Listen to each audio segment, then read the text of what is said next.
go. Nap time. All right, let's try that again. Good afternoon, everyone. Yeah, there we go. Welcome back to the afternoon session of the Manila Bulletin Sustainability Forum 2024. So for those of you who were here with us yesterday, we know each other now. And for those of you who are just joining us today, welcome. My name is Sam Thurman, and it is my pleasure to be here with you again this afternoon. So I hope you all were able to have a good lunch. Kumain na ba kayo? Yes. I always love this side of the room. So energetic. Love it. Eto, how about over here? Have you guys eaten na? All right, good. Because you're going to need that. You're going to need the energy because we have action-packed afternoon for all of you. All right, so with all of the inspiring talks ahead, we want to make sure that you are energized and ready to learn. Now, before we proceed with our afternoon session, just a reminder, so for all of you coming in, so syempre, nakita niyo yung mga booths natin sa labas, di ba? Yes? Okay, what do we do after we visit the booths? What do we get? We get stamps, correct. And when you complete your stamps, where do you go? I really love this side. Registration, exactly. All right, so don't forget, make sure to visit our booths outside from our brand partners here with us this afternoon so you can collect your stamps. And once you have completed your stamps, head over to the registration booth to get some wonderful prizes. Now, aside from that, we also have, what do we have on the walls? We have what? Survey forms, correct. So those are QR codes. You can scan that, answer the survey form, and once you answer, that will qualify you to join the what? Raffle. Wow, I really love this side. Galing. Okay, so yun, perfect. Straight A kayo. Sana mag-graduate kayo. Honors. Yan. All right, there we go. Okay, so you can join the raffle, and again, you'll want to do, I'll show off some of the prizes that we have for the raffle later. So just to get you excited, okay? But all of the claiming will be done by 4:30 before the end of the program today. So just remember to do all of that. We have a lot of interactive activities for all of you. Now, that being said, before we kick off our first speaker, we'd like to welcome Sir Philip Konjing to say a few words to open up this afternoon session. Hi, good afternoon, everybody. So I hope everybody's had a good lunch and they're ready for this afternoon. Sam loves this side here, I know, because what, you've been here now for 2 days? Okay, thank you. And just so that the speakers will kind of know what they anticipate, most of the students here now from UP, what kind of courses are you taking? Engineering, most are engineering. What else? Journalism. What else? Psychology. Okay, so at least it gives you an idea who are the ones that you'll be talking to, and making sure that the talks that you give are relevant to them and sort of something that they can relate to. This afternoon we have quite a different kind of set of talks. If this morning was all real estate players, we had Ayala Land, we had SMIC, we had Robinsons, we had Mega World. This afternoon naman, what we're trying to really highlight is diversity of sustainability, how the messaging can come in very different forms and how different companies can apply sustainability to how they operate their business. And what we'll have first is the Mosa Land, which is a boutique developer in coming out of Mindanao. 80% of their projects are in Mindanao. And then we have something called University of the Philippines coming in to talk and talk about one of their sustainability projects here within the campus. And then we'll have Philinvest, another big developer. I'm sure you're all familiar with Philinvest and their festival malls and the other things that they have here in the Metro Manila area and throughout the rest of the country. And then we'll have ASEN. ASEN, for the ones who aren't familiar, is a renewable energy provider owned by Ayala Corporation. No? So they're actually one of the primary renewable energy players here in the Philippines. They also operate in Australia, in New Zealand, in Vietnam. So they're not just a player here in the Philippines in terms of renewable energy. They also operate outside the country. So if you guys want to apply to ASEN and then be assigned to one of those countries, make sure you do well in your exams, right? So we have a very diverse group, and I think what's nice to consider about these people when they talk about sustainability is that I was talking to some of the students earlier, and they were saying to me sometimes it's like a expanded form of CSR. No, it's like what was happening under the guise or the umbrella of corporate social responsibility in the past. So I don't know if that's what you're studying in your school, but actually I don't agree with that though, and that's why I want to talk to you guys, because this is something maybe off the textbooks. But if you think about CSR 10, 15 years ago, that would be, kumita kami, ano magagawa namin ngayon to be able to parang do some help for society, di ba? And so they would help choose a project, choose a home, choose a particular advocacy, and then put money into that advocacy. But they would not run the advocacy themselves, more often than not. They would just contribute money, and that was their CSR. I think what you're going to have to realize and understand with sustainability now is that it's embedded in their operation. It's part of their DNA. It's part of how they operate their businesses. And that's the big difference that I hope you guys will have a takeaway from these sessions that we have. That it's very different, and it's part of them coming up to bat as being responsible members of the corporate world and what they can contribute in terms of advancing Philippine society as a whole. So I hope, it's something that you guys appreciate and will understand, and then in your future lives also see it as part of how you can adapt it to your own lifestyle, no? And so it's not about them talking about what they're doing. It's also them talking about what they're doing so you can see what you can do in your own lives. So hopefully you'll enjoy this session this afternoon. Thank you. Thank you very much, Philip. Now, without further ado, let's go ahead and kick things off with our first speaker for this afternoon. So, who here is from Mindanao? I'm from Mindanao. Anybody? Okay. Thank you to my one gentleman over there. Nice to have you here. So, for those of you who are not familiar with our first speaker for this afternoon is Damosa Land. They are Mindanao's pioneering sustainable real estate developer and is the first high-end office building in Mindanao to receive the prestigious EDGE final certification, raising the bar higher for sustainable developments in the Mindanao region. Now, let's please all join me in welcoming the president of Damosa Land Incorporated, Mr. Ricardo Florendo Lagdameo. It is an honor to have him here with us today. Sir, thank you. Good afternoon, ladies and gentlemen. And thank you to Philip and Sam for waking up the crowd. Actually, that was my worry earlier when I was told that I would be speaking right after lunch. But it seems that you're all awake. Good to see that there are some Mindanaoans in the crowd. Taga Davao ba? Who was the one who said he was from Mindanao? Anyway, so maayong hapon sa tanan. So, let me first of all thank the Manila Bulletin for this invitation, to really talk about something that's very close to our heart, which is sustainability, but also to talk in this forum, with a crowd that is mostly from, I would assume, from Manila or from the Greater Luzon, to also show what we're doing in our part of the country, which is in Mindanao. Mostly in the Davao region.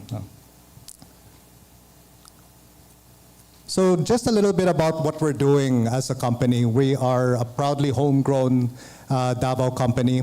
Our group is, we come from a larger group called the Anflocor Group. So we've been doing business in Mindanao for about 75 years now.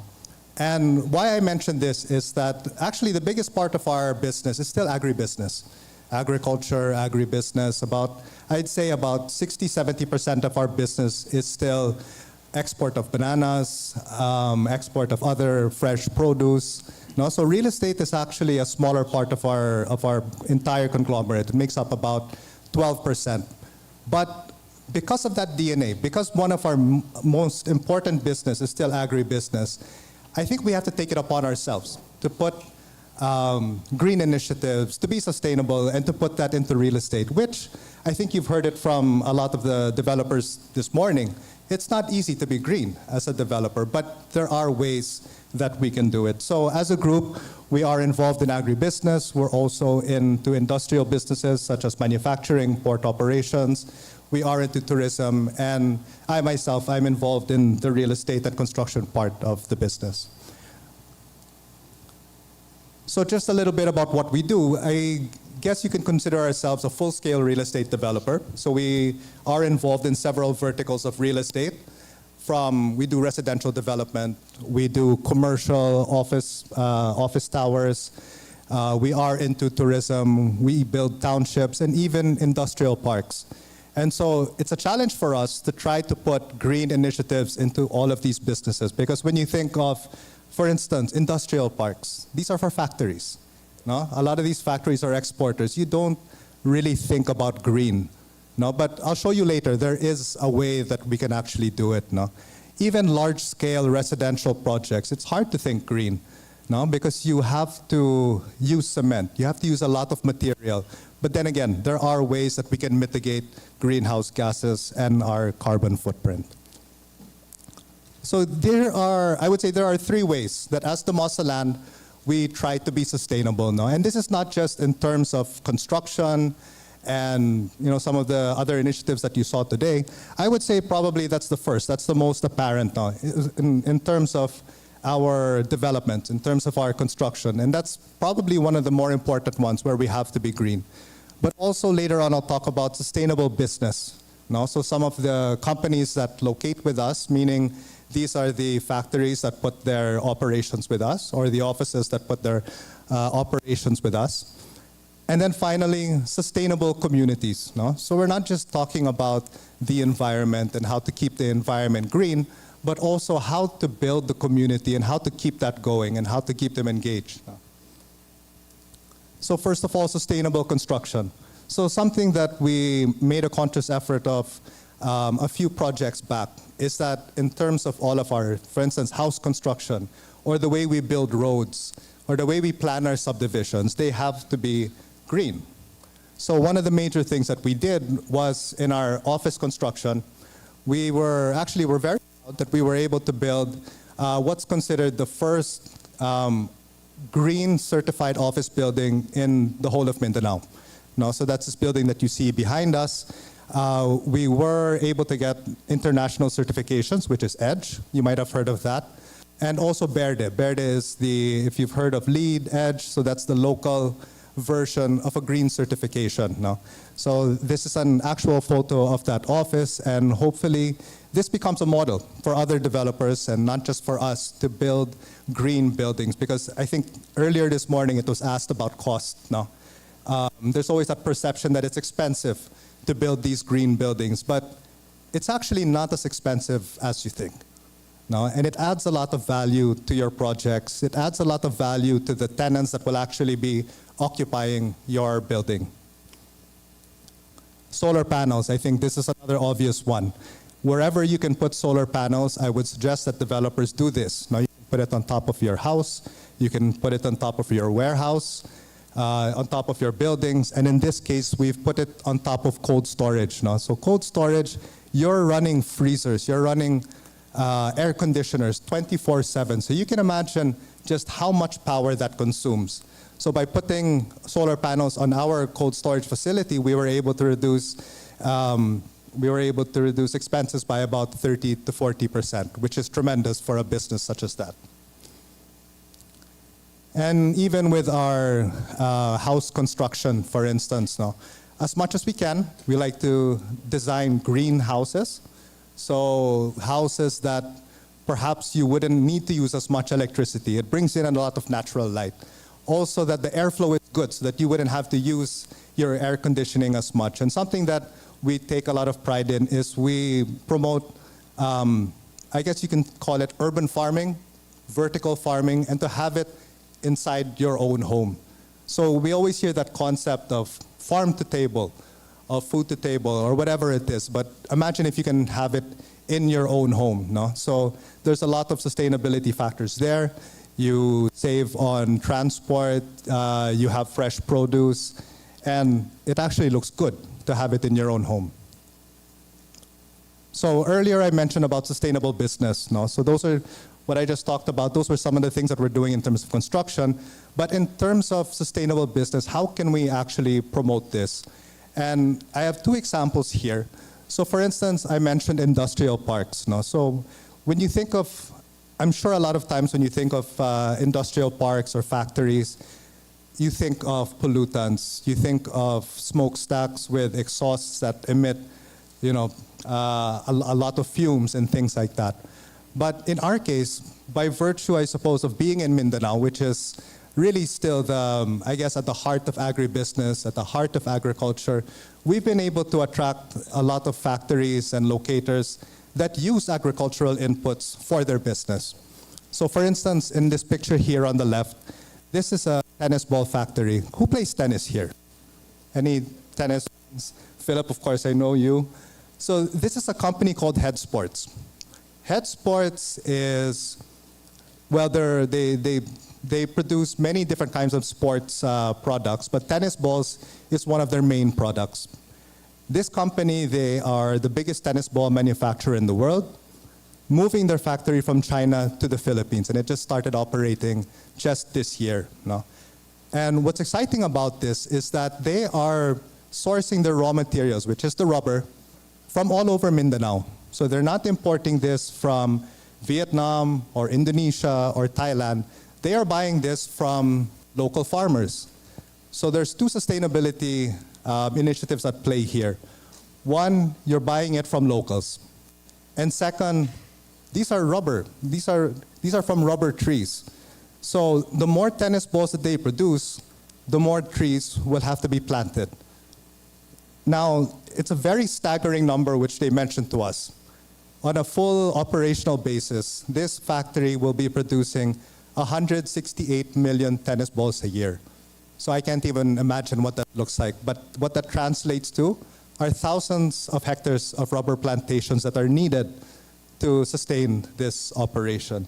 Hence, we like to call it a sustainable business.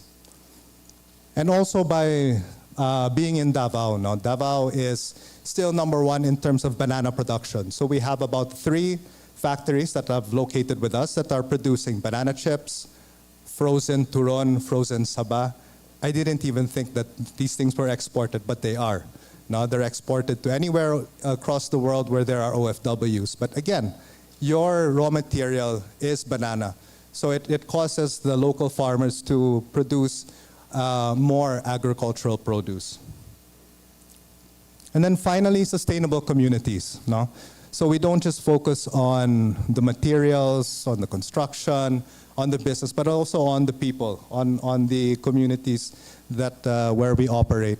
So I mentioned earlier about urban farming. So this is something that I suppose I mentioned earlier that agribusiness is still one of our #1 business. So it's in our DNA that we are farmers, that we are agriculturists. So in all of our residential projects, we try to have a farming concept. There are community farms. We encourage our buyers to put farms in their own backyards, and hence really reducing the amount of logistics to bring produce from other places and into your home. And even in one of our projects, we do have a township project. This is in Davao del Norte, where we promote, I guess, everything having to do with agriculture. So we even have our own shrimp farm. Now, we did this in conjunction with a sister company of ours, and they're producing shrimp for the city, for the region. Now, what you see here in the background, this is not going to solve all of our food sustainability problems, but at least we can start there at the city level. No? You can have fresh shrimp and other kinds of fresh produce right there in your home city. And I think something that might interest all of you as well, so in this same project that I'm talking about, several years ago, we entered into a partnership, into an agreement with the University of the Philippines, so with your school. Although in this particular case, we partnered with UP Los Baños, and we are building an agricultural campus in Davao del Norte. So the name of the school will be the UP Professional School for Agriculture and the Environment. So again, we wanted to focus on something that's relevant to Mindanao, something that's relevant to Davao, and of course now the environment is relevant to all of us here. So in this particular case, this project, which we started constructing this year, will be open hopefully by the first or second quarter of 2026. And in another way, this is one of our ways to, I guess, prevent brain drain. No? In our case, a lot of our executives, a lot of our teachers, a lot of our employees from Mindanao end up having to travel all the way to Los Baños or to Manila to get really top quality agricultural education. But in this case, we are hoping that we can retain a lot of that talent in Mindanao. Earlier, there was some talk about the circular economy, and we're happy to say that in our own little way, we started employing this. No? So using water bottles as currency. So when we have our events, you can bring your water bottles. Instead of having to pay a fee to enter the event, you can actually give us your water bottles and you can enter for free. And then of course we recycle that. No? And then the more water bottles you bring, the bigger items you can obtain as well. No? So it's a small initiative, but again, it's educating, especially the youth, about what the circular economy is. And finally, one of the other things that we do, this is not necessarily something that is a green initiative, but a very community-focused one, is that we try to use our spaces for other use. No? We do a lot of wellness activities in our office buildings. We also promote the arts, trying to promote especially the local artists.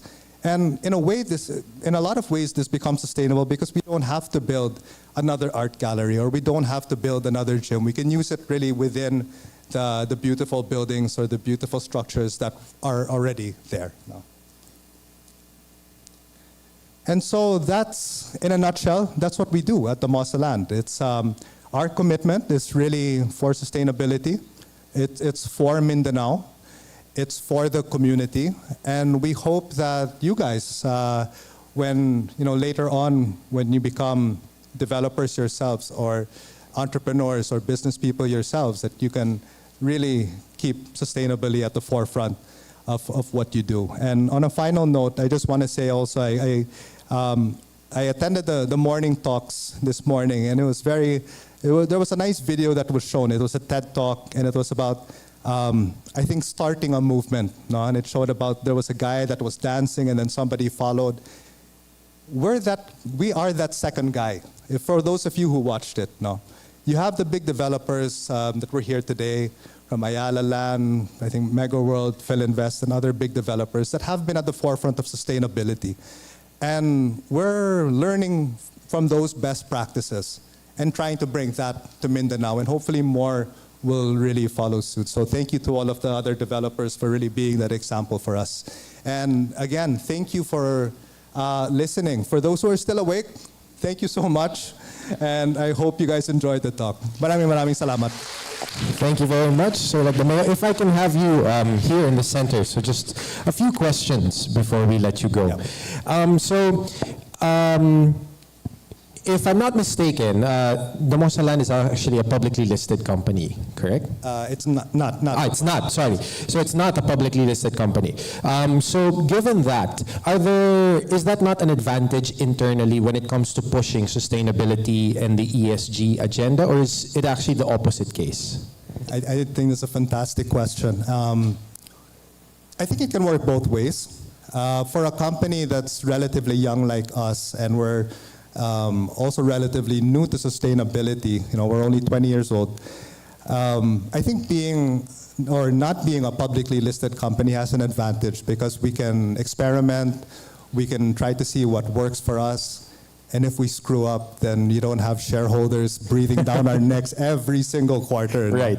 But on the other hand, I think if we were a public company, it does raise the level of ESG that you have to be pursuing now, because you have those shareholders, you have foreign stakeholders that are looking at you, and of course you have more capital to deploy those ESG initiatives. So it can work both ways, but for now we're happy being a private company.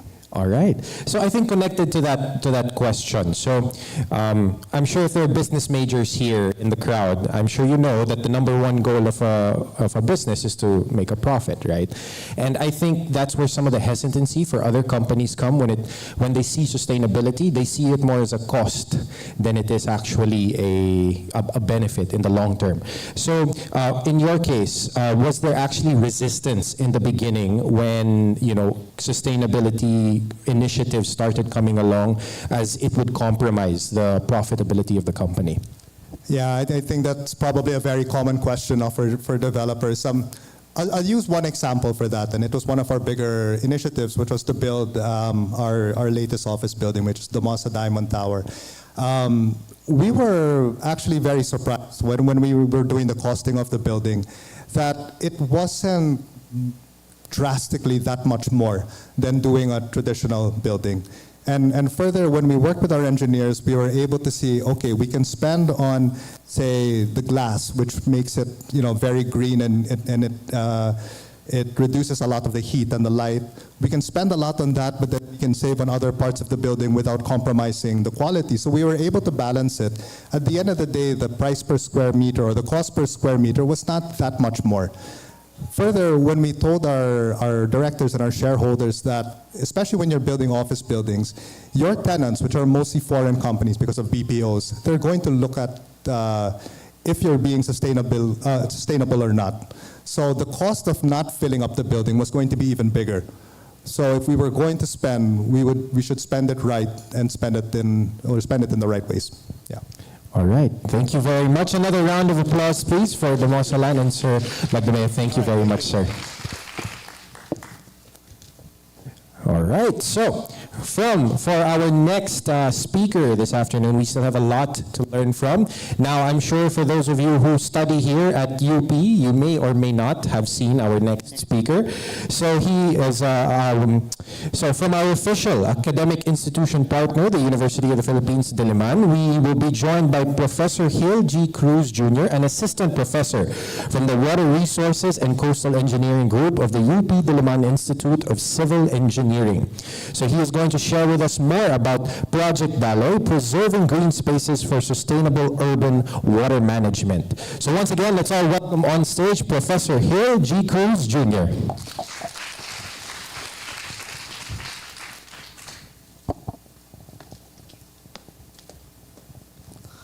Good afternoon. Hello. All right. So I'm from the UP Institute of Civil Engineering, and also I'm a faculty affiliate of the Environmental Engineering Graduate Program of the College of Engineering. And for today, I'm going to talk about more about one of the green initiatives of the University of the Philippines, which is Project Daloy. It's about preserving green spaces for sustainable urban water management. But before I begin my presentation, I'd like to emphasize that kanina nababanggit na sustainability is part of our DNA, and I think as an academic community, UP Diliman or UP as a whole, as an academic community, sustainability is our way of life, and it's always a challenge for the students and for the faculty researchers and for the whole academic community to actually transcend the knowledge and the expertise, the excellence into how can we transform our community, how can we preserve the environment. So, and there are many ways, and I'm happy to see na yung mga private companies natin and other stakeholders are kumbaga coming together to really promote sustainability. So, all right. The general context of this initiative is basically addressing two issues. The first issue is the problem with climate change. Over the past years and decades, actually over the past weeks, we've been experiencing the brunt of climate change. We've been experiencing extreme precipitation, extreme weather patterns, especially during wet days. Another issue is the issue on urbanization. Especially in Metro Manila. So many conversion of lands, many buildings, pavements, roads, constructions. And the problem with this urbanization is that it alters the natural hydrology of an urban catchment. So maybe you would know what are the processes of water cycle. We have the precipitation, we have the evapotranspiration. But when we put so much impervious surface because of urbanization, it actually alters the natural hydrology or the water cycle in a catchment area. So one of the problems with that is it promotes or it enhances flooding problems, especially in urban areas. That's one of the reasons why we really need to address urbanization and, of course, what are the causes of climate change. But I will not be talking about how can we reduce flooding. I'd like to focus more on the other challenges in terms of flooding. So, in a technical manner, during a precipitation, what happens is that if there is so much impervious surface, for example, runoff will happen, meaning babaha dun sa area na yon. But usually, we only consider the amount of flooding or the amount of water. It's the volume, usually, that we address during a flooding. But one interesting fact is that during flooding, it washes off the pollutants. So for example, in an urbanized area, so we can see a lot of pollutants, waste, for example, oil and grease. And saan siya mapupunta?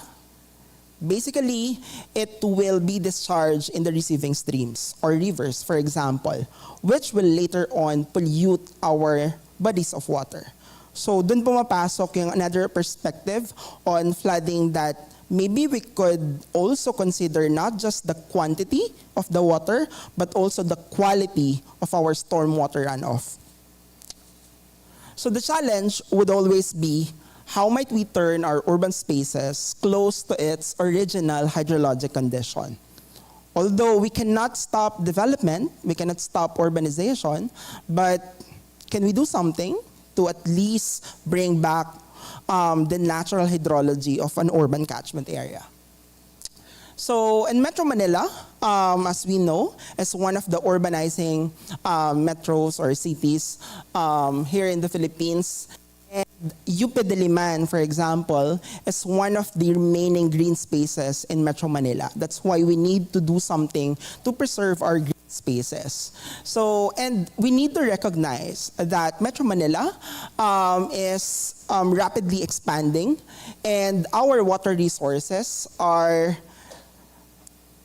experiencing extreme pressures, and that's why we need to really address this problem. And with Project Daloy, later on I'll be explaining more about it, we need to find ways to do more with less. Because there are a lot of solutions, there are a lot of interventions, engineering solutions to address our flooding issues, to address environmental degradation in our water bodies. But I'd like to emphasize that we need to do more with less. And one of the visions of UP is to make it a water-wise university. So, dun pumapasok si Project Daloy. Daloy means decentralized and adaptive landscapes for overflow yield. So the goal is to implement what we call low-impact development approach in terms of sustainable urban water management. Basically, low-impact development, it integrates the main aspects of urban water management by using micro-catchments in order to preserve and manage the quantity and the quality of the stormwater runoff. So how do we do that? We imitate the natural hydrology of an urban catchment by introducing micro-scale control measures. So, and by implementing this low-impact development approach in an urban catchment, we can definitely allow the reduction of runoff, thereby reducing the volume of the flood, and we can allow and improve infiltration. Therefore, we can facilitate the recharge of our groundwater, and at the same time, we can reduce the amount of pollutant loads and concentration that will eventually enter our receiving streams. So, and low-impact development is basically integrating green or soft engineering with the traditional or the hard engineering approach. So, for example, in our case, in the Institute of Civil Engineering, we usually design roads with drainage systems, with basins. But the problem with the hard engineering approach alone is that it only transfers pollution from one side to another. So, para siyang funnel na fina-facilitate lang natin sa pinakamabilis na paraan yung pag-transport ng mga pollutants from one point to another. So what we need to do right now with this low-impact development approach is that we integrate green approach, soft engineering approach with our conventional or hard engineering by introducing more parks, more green spaces, not just pipes. So for example, in the case of UP Diliman campus, when we surveyed, when we investigated the site, the general question and the problem statement that we have is now, how might we maximize the use of open spaces in the campus, basically to manage both the quantity, meaning yung dami ng tubig during a rain event, and the quality, gaano ba kadumi yung stormwater runoff natin. So there are three objectives of Project Daloy. First is we want to align stormwater infrastructure, meaning the drainage systems, the current drainage systems of the campus, with natural watersheds. As you can see, for example, if you roam around our campus, there are a lot of streams, natural streams, and green spaces. But it's quite disconnected with the drainage system. So we want to integrate the conventional drainage system with the natural streams, basically to slow down the flow and to optimize the general drainage patterns. The second objective of this project is we want to increase the capacity of the system to manage the excess water during a rain event by introducing nature-based solutions and green infrastructures. And lastly, we want to treat stormwater close to its source to mitigate water pollution. So just to give you a quick background, when I was told about this problem, meron na kagad solution. So the solution was to build a mega catchment basin here in UP Diliman. But when I heard that particular solution, I told to the officials na it does not align with the research that I do and with the concept of sustainability. So that's the reason why I pitch in this concept of low-impact development approach in a sense na hindi naman natin kailangan ng mga malalaking infrastructures. We don't need grand projects in order to solve our problems. So the concept of low-impact development, in this particular case, Project Daloy, is to transition from the conventional approach of managing stormwater runoff into a low-impact approach. So there are 3 S that we need to consider in low-impact development approach. The first S is we want to slow down the flow. The second S, we want to spread it, basically allowing diverse and natural flow of the water. And the third one is we want to soak the water in the natural ground system, so allowing infiltration and groundwater recharge. So there are guiding principles when we conceptualize this project. The first guiding principle is we want to put knowledge of the academic community into practice. Kasi we don't want our research na okay, nasa paper lang siya, nasa library lang siya. That's always the challenge for us. How can we use the result of our rigorous research in order to help the environment, help the community? So we're building on existing literatures or an existing academic work of the students and other faculty researchers here in UP to basically address this problem. Second is we want to seek multiple benefits in terms of basically addressing flooding issues, but at the same time, what will happen during dry days, during summer season? Kung natuloy yung mega catchment basin project, for example, dito sa campus, anong magiging function nito during dry season? Here in Project Daloy, because we're promoting additional green spaces, especially during dry days, ano yung problem natin? May problem tayo on urban heat island effect. So we want to also address that particular problem with this initiative. Third is we want to follow the rain, basically addressing the overflow yield of runoff.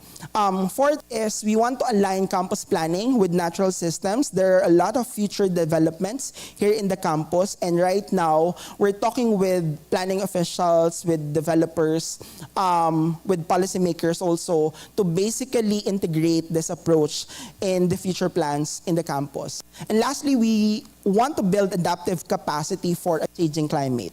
And that's something that hard engineering alone cannot accomplish or cannot solve. So what are the potential impacts of Project Daloy? First is we can improve open space performance, not just during wet days or during typhoon season, but also during dry days. Second is we can meet regulatory requirements. There are published papers already that says that yung mga natural streams natin dito sa UP Diliman ay merong significant concentration ng pollutants. So we need to solve that. Third is we want to use the whole campus as a living laboratory. So meaning, hindi na lang tayo nasa traditional lab, pero how can we use and maximize our green spaces as a living laboratory in order to pursue more research? The fourth one is, of course, we can mitigate potential risk of flooding. Of course, not just in UP Diliman, because in terms of elevation, medyo elevated tayo. Yung potential risk ng flooding would always be nandun sa mga nasa lower elevation. And finally, we can lead by example. As an academic community, if we can successfully implement this project, I think one of the goals of this project is to come up with a technical guidebook for other universities and campuses to follow and potentially implement this project also in their respective campuses. So, in terms of planning, so meron cheat sheet na ginagamit in order to look for the appropriate tool depending on the problem in a catchment area. If the problem is more on, or if the goal is to decrease the volume of the floodwater, basically we can go into the traditional approaches like oversized pipes, flow control devices, etc. But if we found out that there is a significant amount of pollutant in the runoff, for example, we can go for the biological treatment tools. For example, we can introduce bioswale, infiltration basin, and integrate it with the traditional drainage systems. So for the past months, we've been working with different professionals here in the UP Diliman, with landscape architects, with different engineering in various fields to basically investigate, assess the site condition, and really understand the problem. Because we recognize that in order for us to come up with the right solution, we need to first define ano ba talaga yung problem. So, based on our assessment, what we're trying to do now is we propose to transform some of the parking areas into permeable pavement system to act as additional storage for flooding. For the green spaces, although there are a lot of green spaces in the campus, but we want to align it and integrate it with the natural or with the conventional drainage system in such a way that it can treat polluted runoff. Aside from that, meron tayong dalawang constructed wetland, or I mean lagoon, dito sa UP Diliman. We want to add constructed wetland in the whole treatment train in order to increase the level of pollutant reduction. And finally, in different academic buildings and office buildings, we want to introduce rainwater harvesting system and cisterns, basically to augment the problem in terms of water shortage. So the question is, will it solve the general problem on flooding in Metro Manila? The answer is no. Will it address the problem in climate change? The answer will always be no. Pero will it make an impact? Certainly yes. So that's the concept behind we need to do more with less. So and that is Project Daloy. I hope ma-implement namin ito successfully. The implementation will start early next year, and we're excited to present to you the outcome of this project in the years to come. Thank you very much. Thank you very much, Professor Hill. If you could join me here lang in the center so that everyone can get to see you. So just a few questions before I let you go. So I guess the first question would be, and I think maybe some of the students might agree, and for me even, when I was going through your presentation, it seems very technical. There are a lot of technical terms, but I guess the question would be, how do we laymanize that so that we get the support also of the community, of the general public also to be on board with this initiative? Yeah, that's the reason why we go beyond the classroom in terms of really engaging stakeholders. So first is we conduct more focus group discussions with stakeholders, with planning officers, with students, basically to discuss and get their feedback in terms of how can we possibly improve this solution and explain to them ano ba talaga yung concept ng Project Daloy. How can we use this in order to solve the flooding problem in Metro Manila or in QC, for example? Laymanizing this in such a way na maintindihan nila, kailangan ba talaga ng malalaking infrastructure to solve flooding issues? So, technically, kailangan, pero ideally, and in terms of practical manner, merong other solutions na we can integrate dito sa mga traditional solutions natin. And yun din yung challenge ko, for example, to my civil engineering students lagi. When I talk to them na, okay, meron tayong foundation ng engineering skills, pero let's always challenge ourselves. How can we use our technical knowledge in order to solve yung mga mas pressing issues natin na nakikita dito sa environment? All right, thank you very much. Just one more question. So, I'm sure you may have noticed, a lot of our speakers here today are actually from either the construction industry or the land development industry. Would you be open to actually maybe potentially partnering up with one of them and then maybe exploring how Project Daloy can be executed or expanded in terms of scope for a bigger property development or anything along those lines? Yeah, actually, that's the reason why I accepted this invitation. Because when I saw the lineup, sabi ko, it's a good opportunity at least to introduce this approach, especially to developers. So nakita ko na maraming land developers kasi hindi ko naman sila nakikita na parang kaaway ng community in terms of sustainability. The idea of sustainability is for us to work hand in hand in order to address yung mga problems natin in the environment. So yeah, Project Daloy, we just want to have this success story first dito sa UP Diliman. And although meron ng mga published papers about this, meron ng mga proven technologies, but we want to implement this in the UP Diliman to lead by example, and at the same time, maybe years from now, we can expand it to and offer this technology and this approach to private sectors. And definitely, yes, we're open to collaboration as an academic community to private sectors. All right, thank you very much, Professor Hill. Another round of applause, please. Thank you. All right, so, kamusta naman tayo, guys? Are we learning? Yes, okay, that's what I like to hear.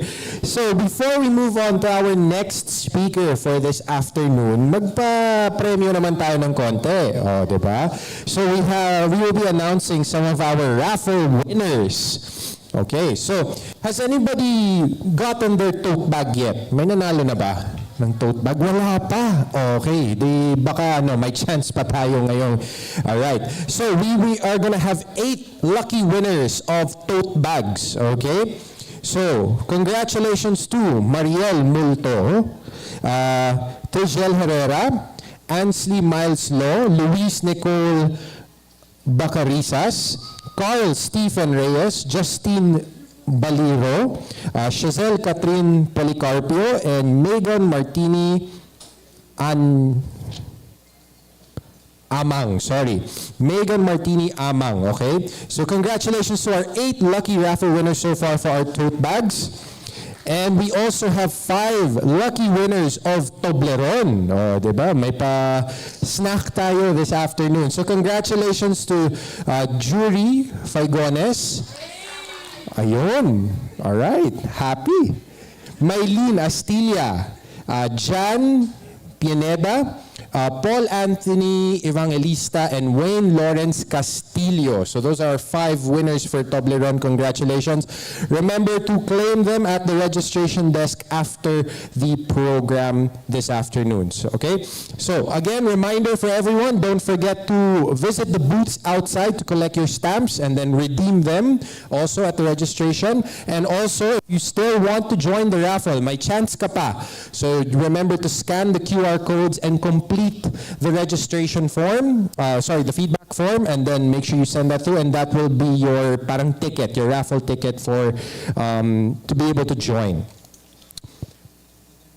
Okay, so let's go back and proceed with our next speaker. So our next speaker for this afternoon is from Philinvest City, Philinvest Alabang Incorporated's Project Development Manager, Tracy San Pablo, to discuss how Philinvest City builds green communities. So, ladies and gentlemen, let's please welcome Ms. Tracy San Pablo.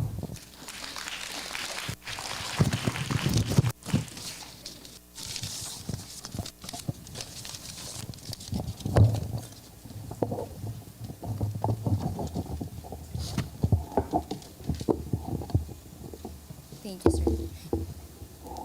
Okay. Hello. Good afternoon, everyone. It's a pleasure to extend my greetings to our esteemed faculty members, students, distinguished guests, and everyone joining us online today.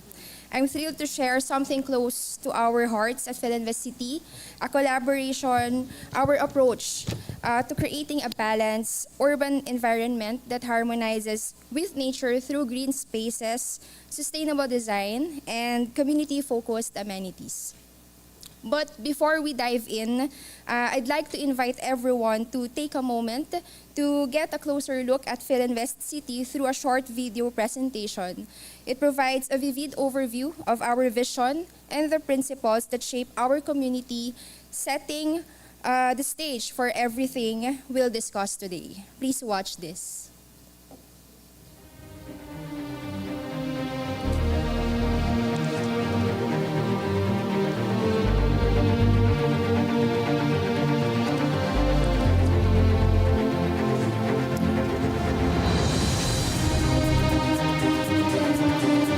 From the most humble of beginnings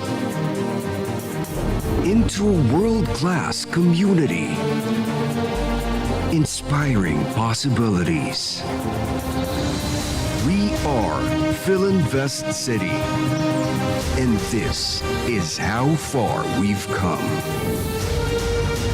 We are where all roads lead to, as our location boasts of unparalleled accessibility, with connections to multiple major roads, the Skyway, and the North and South Expressways.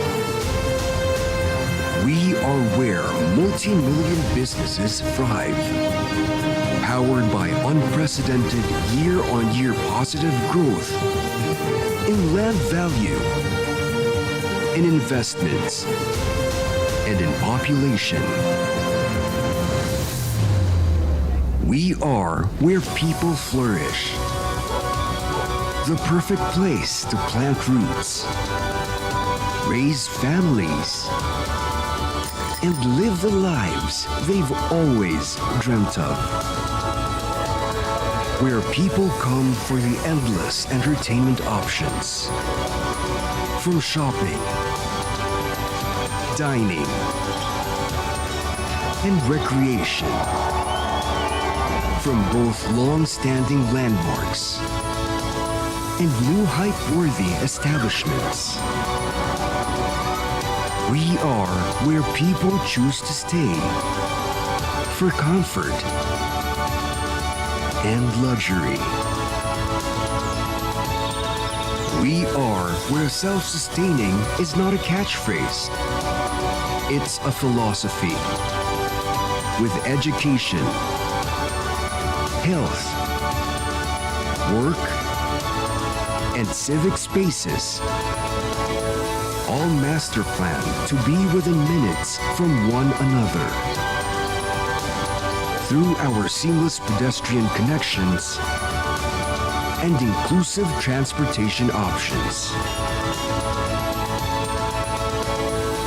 We are the Garden City, where nature is woven into our very fabric. With our interconnected parks and open spaces, championing a nature-centric lifestyle. We are the country's only green central business district, with LEED Gold Neighborhood Development Certification from the U.S. Green Building Council and a 3-star Verde District Certification from the Philippine Green Building Council. Set to become the Philippines' first ever smart city. Pioneering the future with green technology and innovative solutions. Elevating the standards of living to new heights. We are where you can enjoy the future of business and of living. Right here and right now. We are Philinvest City. Today and beyond. Okay, that's it. So, as many of you know, Metro Manila and the surrounding areas have been experiencing rapid urban growth. Cities are expanding, building are reaching new heights, and open spaces are often becoming harder to find. The pace of development has led to fewer places for people to relax, connect with nature, and enjoy a break from the busy city life. That's why, from the very beginning, Philinvest City was designed with green spaces as a priority. We believe that balancing urban development with natural spaces wasn't just a good idea. It was essential. So, we committed into integrating parks and green corridors that allows residents and visitors to experience nature in the heart of a bustling city. That's why Philinvest City integrated a network of greens in its enhanced master plan. To give you a better understanding, here's an overview of how we structured our park system. This map gives you a full view of Philinvest City's interconnected park system, stretching from the northern part of the city to the south, creating a continuous green corridor that links our districts. You'll notice the lines representing pathways specifically designated for walking and biking, allowing people to move freely and safely throughout the city without relying on vehicles. Each park marked here in green is open to everyone, residents, visitors, and employees. This system isn't just a series of isolated green spots. It's a well-connected network that encourages an active outdoor lifestyle. These pathways make it possible to walk, jog, or bike seamlessly between various parks and destinations within the city. By having this network across the city, we are creating a truly walkable urban space that makes daily movement enjoyable and eco-friendly. Whether someone is commuting, exercising, or just out for a stroll, this park system ensures that access to nature is always just a few steps away. One of the highlights of our park system is Central Park, which has been thoughtfully designed as a gathering place for everyone. This space features an expansive great lawn for community events and activities, and a serene botanical garden filled with native plants. Among the key highlights of the Central Park is the tree, a landmark that is set to be launched by the end of this month. It will be unveiled in time for the tree lighting ceremony of Philinvest City, and we are excited to share this innovative architectural structure with the community. But the tree is not just an architectural feature. It is a symbol of our commitment to sustainability and community connection. Inspired by the role of trees as gathering places in our history, the tree is designed to be a modern space for community interaction and creativity. Its sculptural design features curvilinear columns that support a tensile fabric, allowing for creative light projections that transform it into a dynamic display of visual art, especially in the evenings. This makes the tree not only a striking visual landmark, but also a versatile platform for artistic expression. We are genuinely excited to unveil it soon as part of our ongoing efforts to enrich the experience of our community. Alongside the tree, we are also thrilled to announce the opening of the Bookstop project, which will be launched by the end of this month in Central Park. Designed by WTA Architecture and Design Studio, the Bookstop project reimagines the traditional library experience.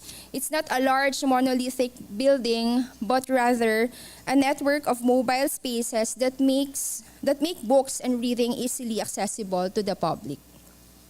In an age where digital platforms offer vast collections of books, the Bookstop project brings books to where people gather, uplifting the give book, get a book concept, while encouraging spontaneous interactions and fostering a culture of learning in a relaxed, open setting. It's a space where people can enjoy the timeless pleasure of reading, interact with others, and be part of a creative learning-focused community.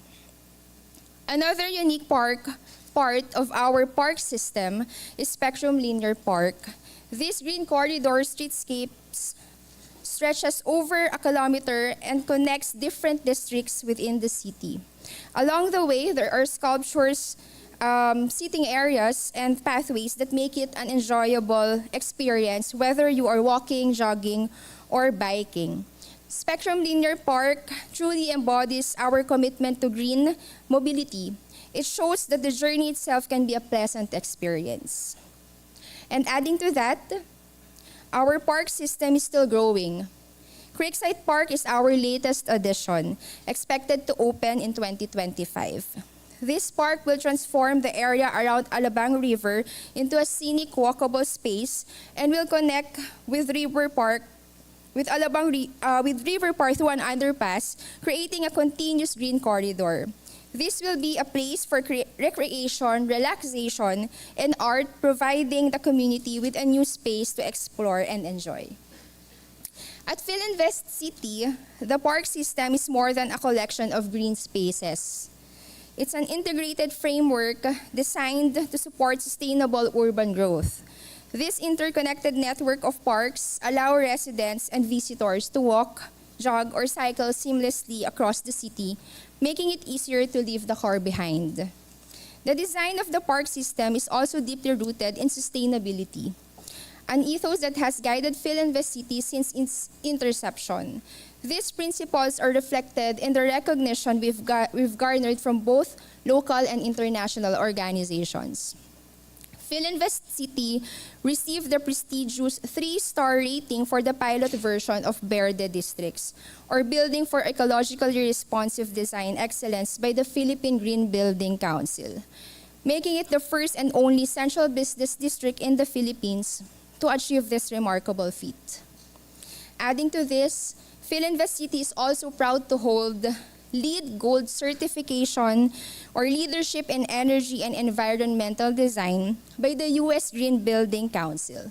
These accolades are testaments to our sustainability-driven master plan and innovative urban design, setting the benchmark for green developments in the country. Through interconnected parks, from Central Park to River Park and the upcoming Creekside Park, we have created green corridors that not only improve urban mobility, but also contribute to environment resilience. The parks help reduce heat island effects, manage storm water drainage, and conserve resources by utilizing indigenous plants and recycled water for irrigation.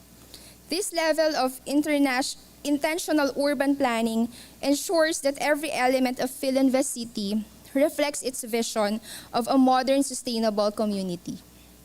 The awards we've received are a reflection of these commitments, offering spaces where people can thrive, connect, and experience the benefits of living in harmony with nature.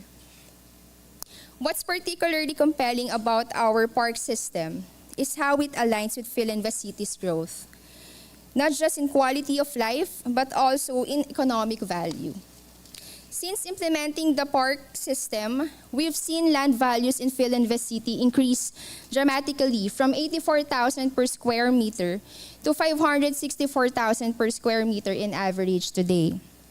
This is a 570% increase, showing that green design isn't just good for residents, it's a powerful economic driver. This outcome reinforces our belief that sustainable community-focused design adds tangible value. It's a win-win that draws in investors, attracts residents, and benefits the environment all at once. As we continue to expand and complete projects like Creekside Park, we are committed to creating spaces that enrich Philinvest City in every possible way. Looking forward, Creekside Park represents the final link in our comprehensive park system, located along the Alabang River. It will connect seamlessly with River Park and Festival Mall, offering a continuous green corridor from north to south. Once completed, Creekside Park will add more outdoor spaces, seating areas, and even public art installations to the city. We are excited about Creekside Park's potential to enhance our community's connection to nature and giving Philinvest City a unique and holistic green footprint within Metro Manila. The park system, together with its community-centric amenities and features transform Philinvest City's sustainability principles into experiences that people can truly connect with. These are not just concepts.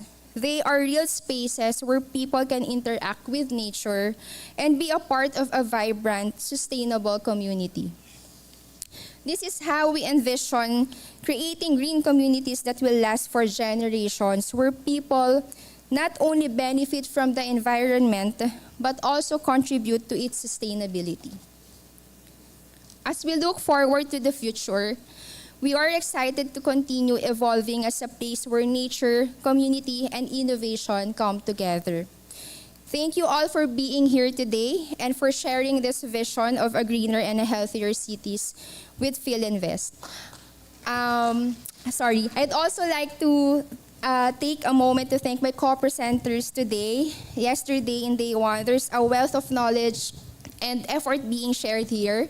And I encourage everyone to take this opportunity to connect and learn. Sustainability is a collective effort, and I hope that the insights shared today, both from Philinvest and from other developers and brands, will inspire each of us to contribute to building a more sustainable and thriving future for our communities.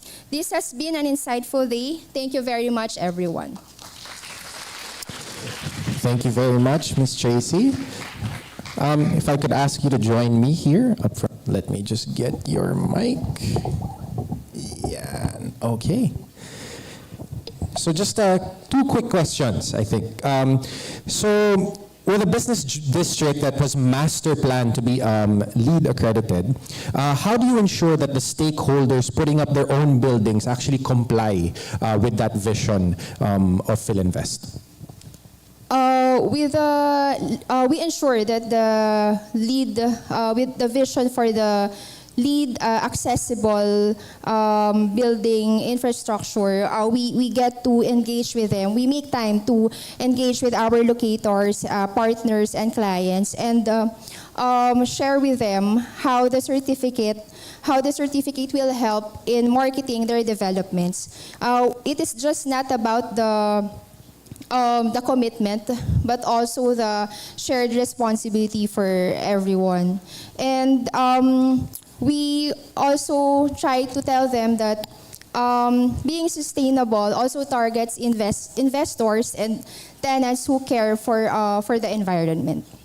Okay, thank you very much. So just one last question. So do you find that the general market right now appreciates these sustainability efforts, or is there still kind of a lag in terms of awareness and understanding?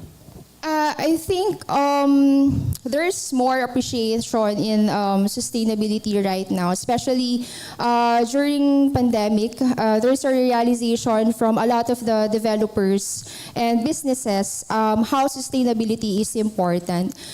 For Philinvest City, we were able to envision this from the onset. It was also included in our master plan and enhanced master plan. So we are I may say lucky that we were able to plan ahead with a lot of open spaces, green systems, and parks. And also, not only that, no, we also ensure that we create green initiatives or activities in partnership with the local government and encourage the community to connect with Philinvest. No, one of the example, it was mentioned earlier by Sir that they have this green currency. Parang ginagamit nila yung recyclable in exchange for a ticket for an event, no? So, nakakuha ko ng idea kasi we can also use that with Philinvest City, no?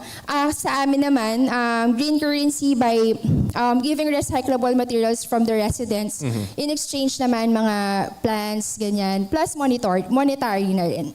So, yun. All right. Well, thank you very much, Ms. Tracy. Another round of applause, please, for Ms. Tracy San Pablo from Philinvest. Thank you for being here with us this afternoon. So, we now come to our final speaker for this afternoon. So, our next speaker is ASEN. So, if you're not familiar, ASEN is Ayala Group's listed energy platform. They are the first energy company in Southeast Asia to complete a net zero roadmap. So, since 2021, ASEN has planted 978,000 trees across its 39 operational sites, nearly reaching its target of 1 million trees by 2025. So I hope that you're all excited to hear from them just as much as I am. So let's all welcome on stage ASEN Senior Vice President and Head of Corporate Communications and Sustainability, Ms. Irene Maranan.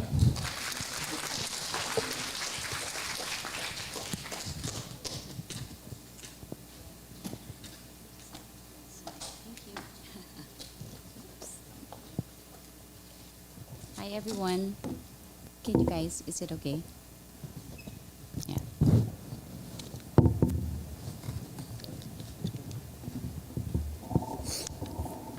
There. Or is it better if I just make it? Like this and there. Or here, sorry. Sorry. Hi everyone. Nice to see you all here. The keeper is here.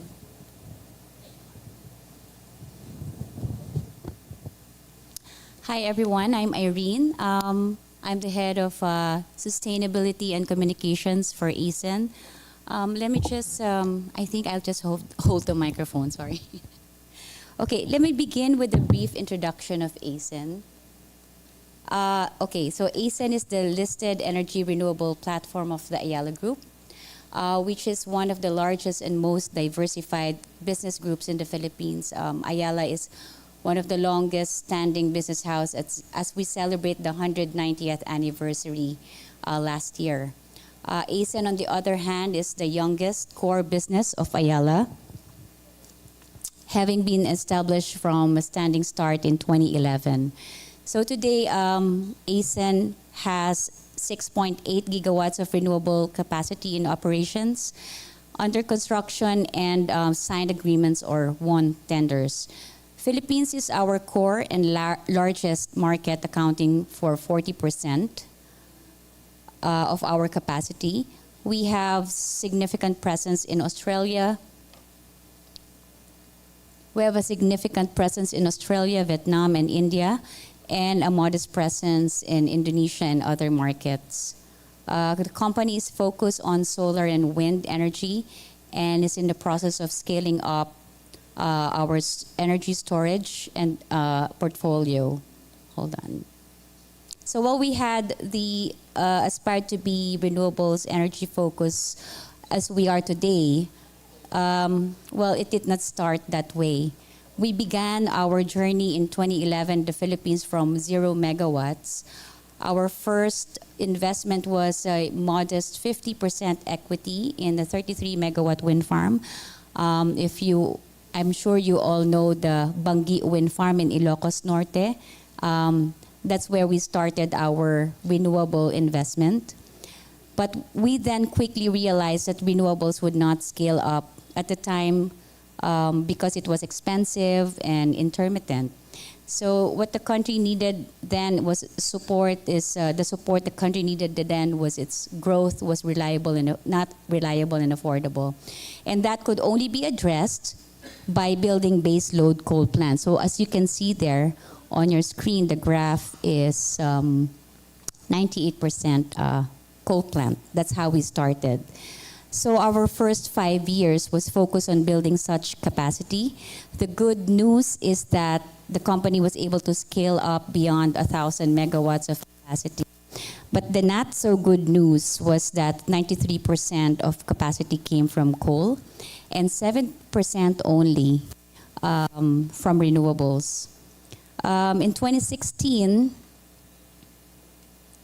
this is when we did our transformational journey. The renewables became competitive and scalable, and ESG orientation was becoming more mainstream. We then made a strategic decision and critical pivot from thermal to renewables. We redefined our market and decided that we do not have to be the largest power company in the Philippines, but we would like to become one of the largest renewable platforms in the region. And so the transformation journey began by divesting our coal assets and reinvesting seeds into our renewables expansion. As a result, we had grown our renewable portfolio from 70 megawatts in 2016 to around 5,000 megawatts of capacity today. And soon we will be reaching 7,000 megawatts. Because you saw from my previous slide, we're already on the 6.8 gigawatts. So as ASEN, aspiration is really to reach 20 gigawatts of renewables capacity by 2030. And we have this commitment of net zero GHG emissions by 2050.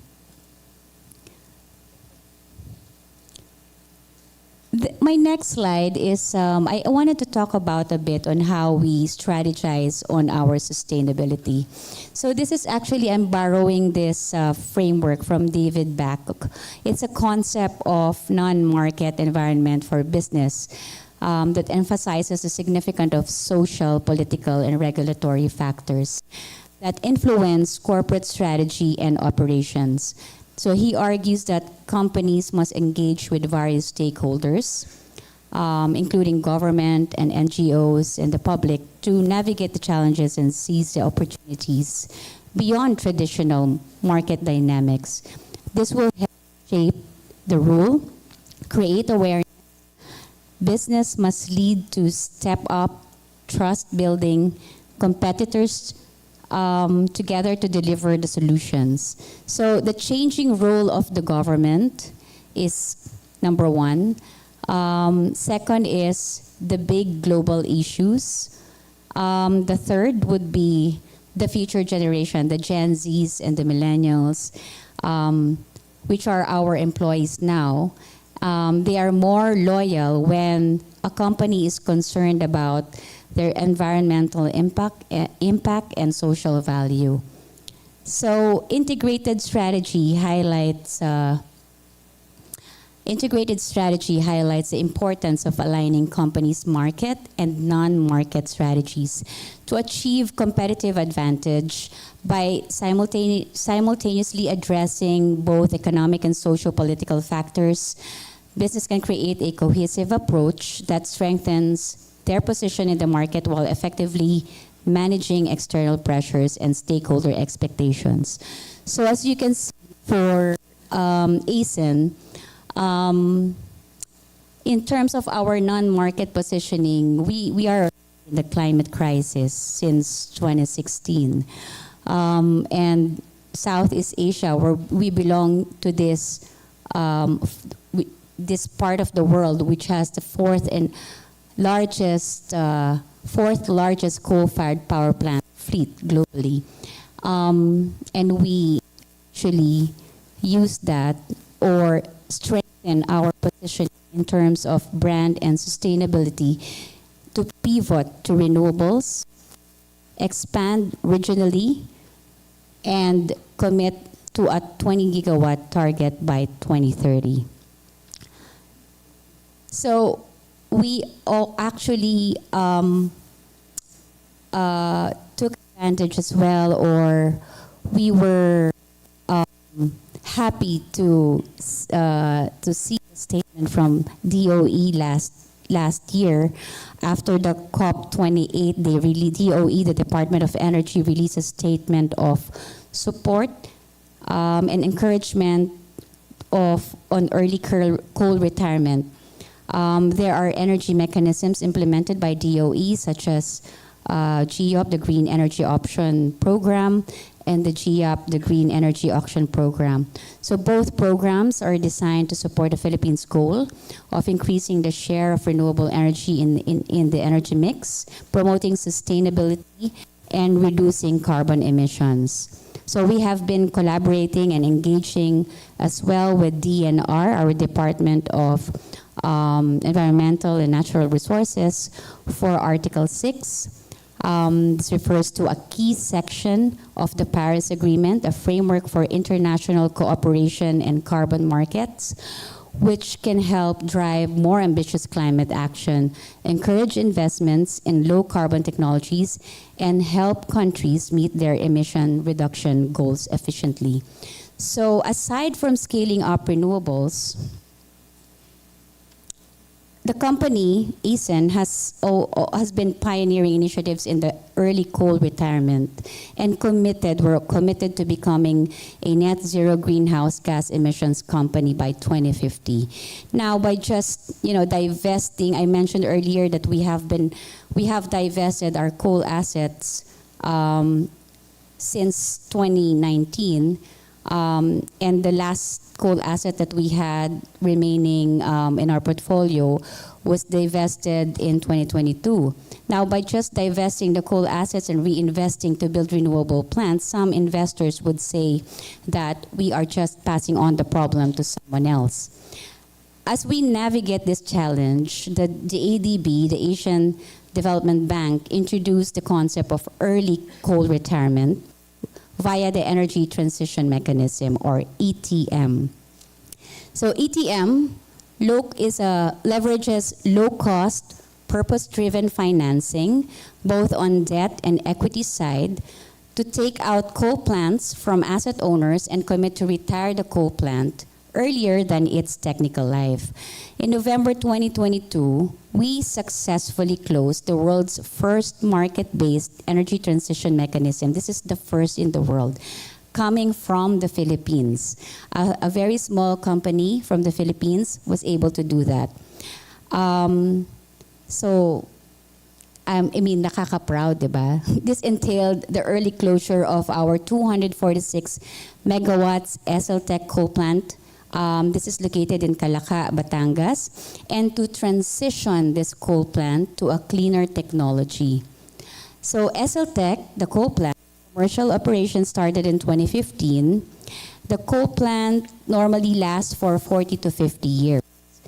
But we said in this case, ASEN will commit and will ensure that the coal plant gets retired by after 25 years of operations, or by 2040. So thereby, reducing or avoiding 15 to 25 years of emissions. This groundbreaking ETM initiative will potentially reduce up to 50 million metric tons of carbon emissions. That will be gone from the earth. So while the 2040 coal retirement, as you can see, we've started to do that in 2022. Last year, We had this, we were out, that's our president. He was actually invited to be a speaker or part of the COP28 last year at Dubai, in Dubai. While the 2040 coal retirement plan is laudable, ASEAN recognizes the position of IEA, or the International Energy Agency. That is, if we are to attain a 1.5 degrees limit, the world would need to reduce coal emissions by 55% between 2022 and 2030. So this would certainly be challenging for Southeast Asia, which has the 4th largest CFPP installations or coal-fired power plant installations globally. A growing demand for electricity and have among the youngest CFPP fleet with an average age of under 15 years. With that said, this should not be a reason for Southeast Asian companies to do nothing. ASEAN aims to increase its ambition by accelerating the transition of SLTech to a cleaner energy by 2030. So this is 10 years earlier than what is already an aggressive retirement schedule that we committed in 2022. We said we will shut it down by 2040, but then with this partnership that we've announced at the COP last year, we should be able to even advance 10 years earlier the shutdown of the coal plant. So at the COP 28, we announced our partnership with the Rockefeller Foundation and Monetary Authority of Singapore, or MAS, to pilot the use of transition credits for early retirement of the coal plant. The partnership is to work to develop the methodology on high-integrity carbon credits, which we call transition credits. And SLTech will be the pilot project. Also, ensure that this transition credits methodology and the partnership is about making sure that the system is robust, credible, and the most importantly, replicable and scalable. This is not a one-time, big-time shutting down of coal plant. It's really to show the world that it can be done, and so that others can follow. It should be replicable and scalable.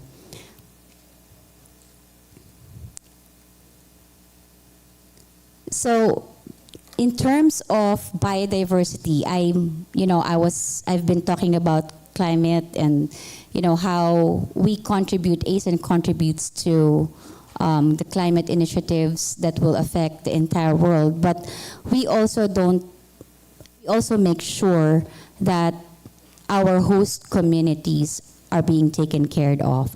So the next slides will show you how we embed our sustainability programs wherever we have presence, benefiting the host communities, our partners, within the location of our projects.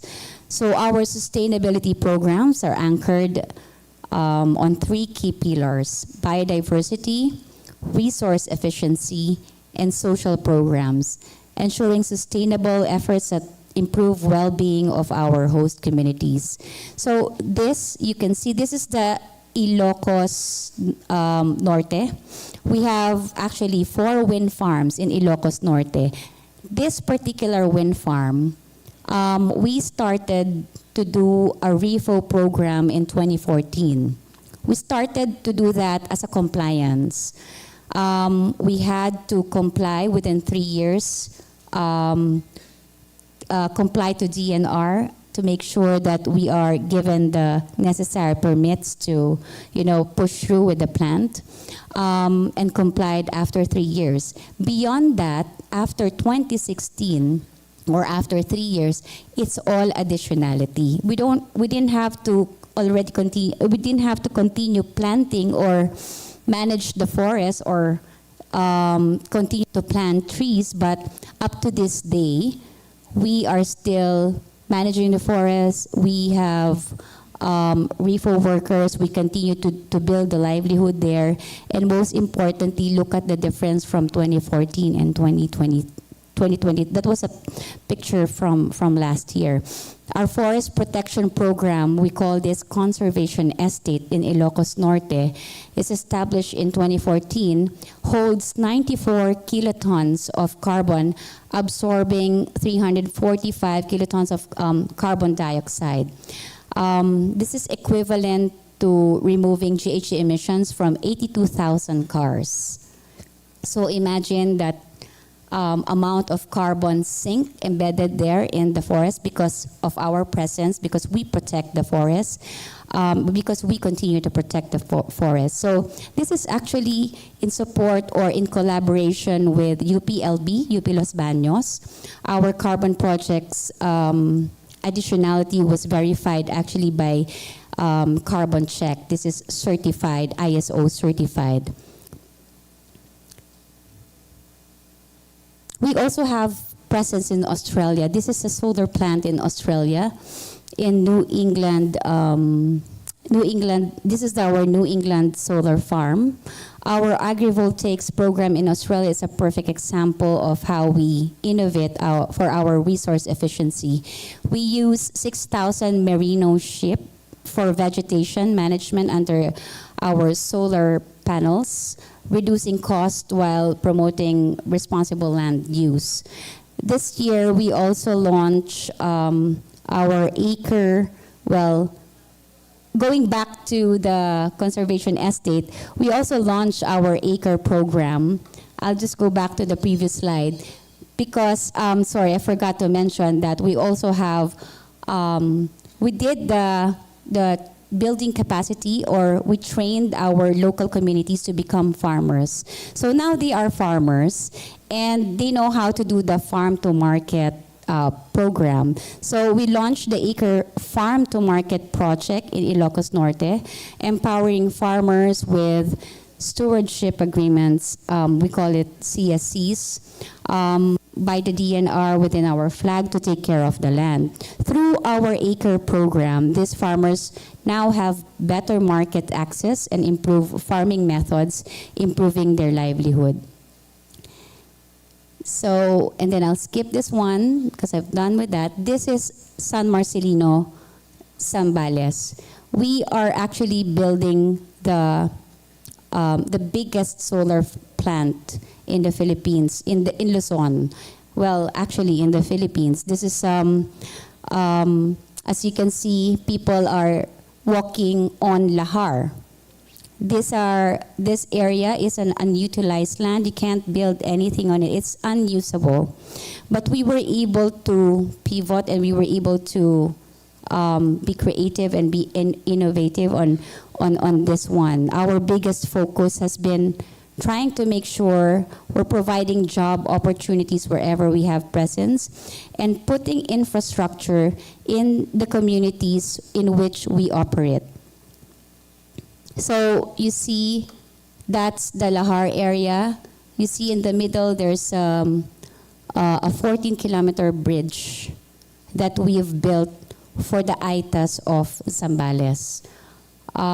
Before, they were just walking. Pag umuulan, di na sila makatawid, bumabaha. They don't have access to the market, to school, to hospitals, to if they're sick, to school. They are just trapped, or they just walk so far on foot because it's not passable. Vehicles can't pass through the Lahar. I think the only transportation that they have before was either tricycle. So now, because of the bridge that we were able to build for them, the San Marcelino has an improved access to essential services for IP communities by investing in, we invest in the roads and infrastructure for them. So what used to take 3 to 5 hours of travel to town proper, we've significantly reduced the travel time and improved their access to healthcare, education, and among others.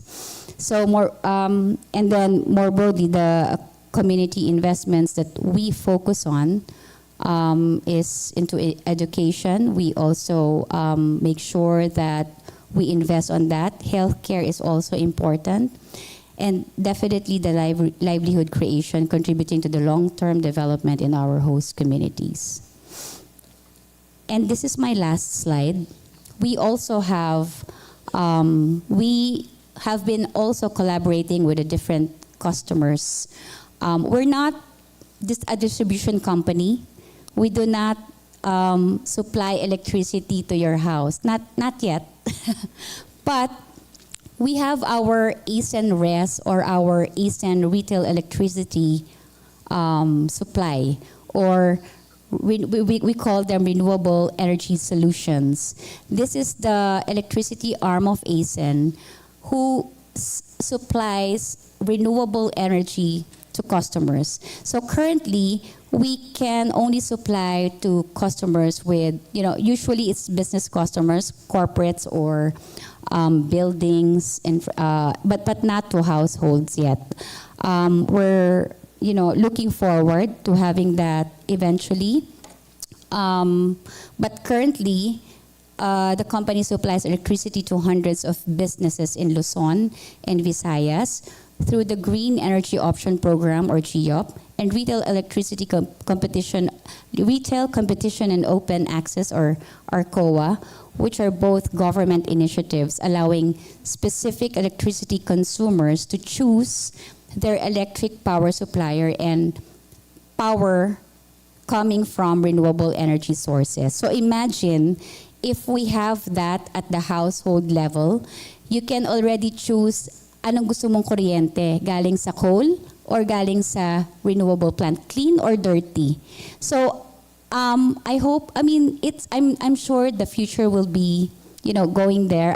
We will have that in the future, but currently, lowering the customer threshold and getting to the household level is important, so customers can fully benefit to the renewable energy. And that's my last slide. Thank you. Thank you very much, Ms. Irene. If I could ask you to join me here in the center for just a few questions. But before we get into that, we'd like to acknowledge the presence of the Chancellor of the University of the Philippines. We have Chancellor Edgardo Vistan II here with us. Thank you very much, Chancellor, for joining us here this afternoon. All right, Ms. Irene. So, just two questions. So, first of all, with green energy and ASEN RES, what sort of projections are being made on customer acceptance, so the transition is fast-tracked, actually, or is there a point where demand can actually overtake the capability? Well, actually, the most important importantly, we need to have the capacity in order to, provide the supply. But as much as we want to, build more coal plants as fast as we can, we have challenges in the transmission. So if, the infrastructure for the transmission and where we can connect is not there yet, or we have issues or slow opportunities in terms of right-of-ways, in terms of building the transmission lines, then we can't build the capacity of renewable plants. So first is that challenge. Now, if in terms of demand, as I mentioned earlier, it's best if we can lower down the renewable electricity supply at the household level.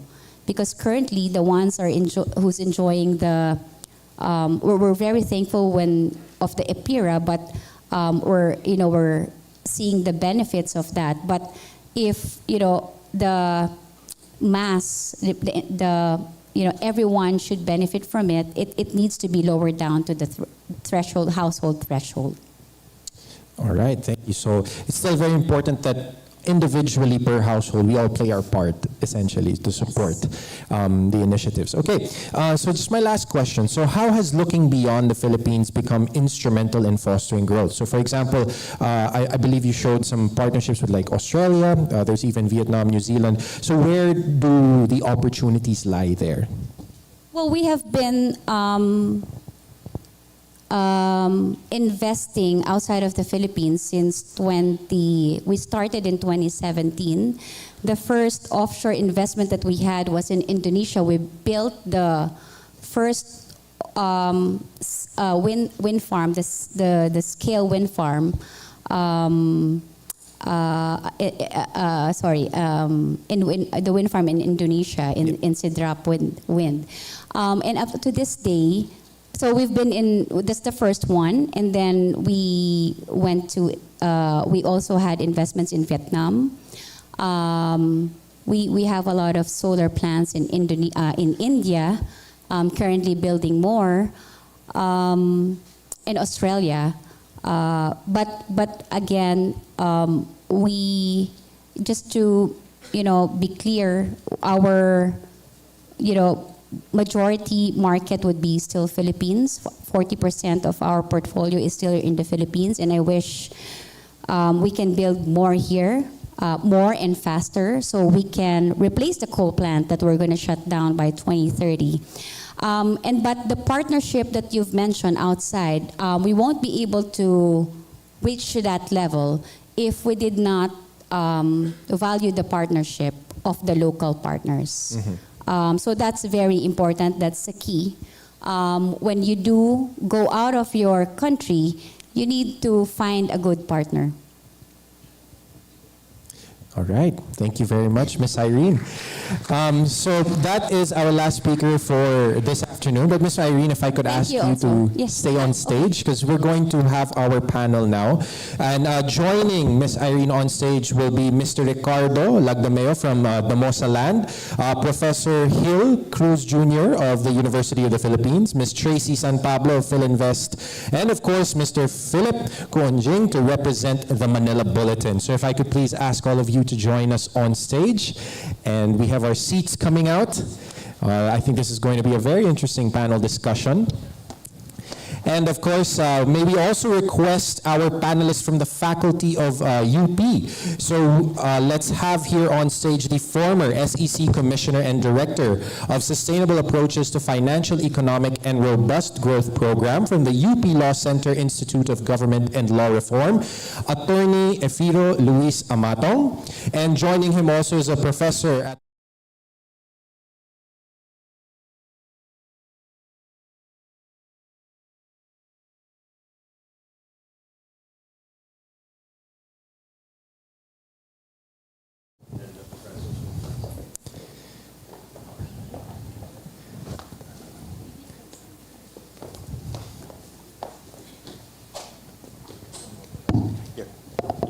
All right.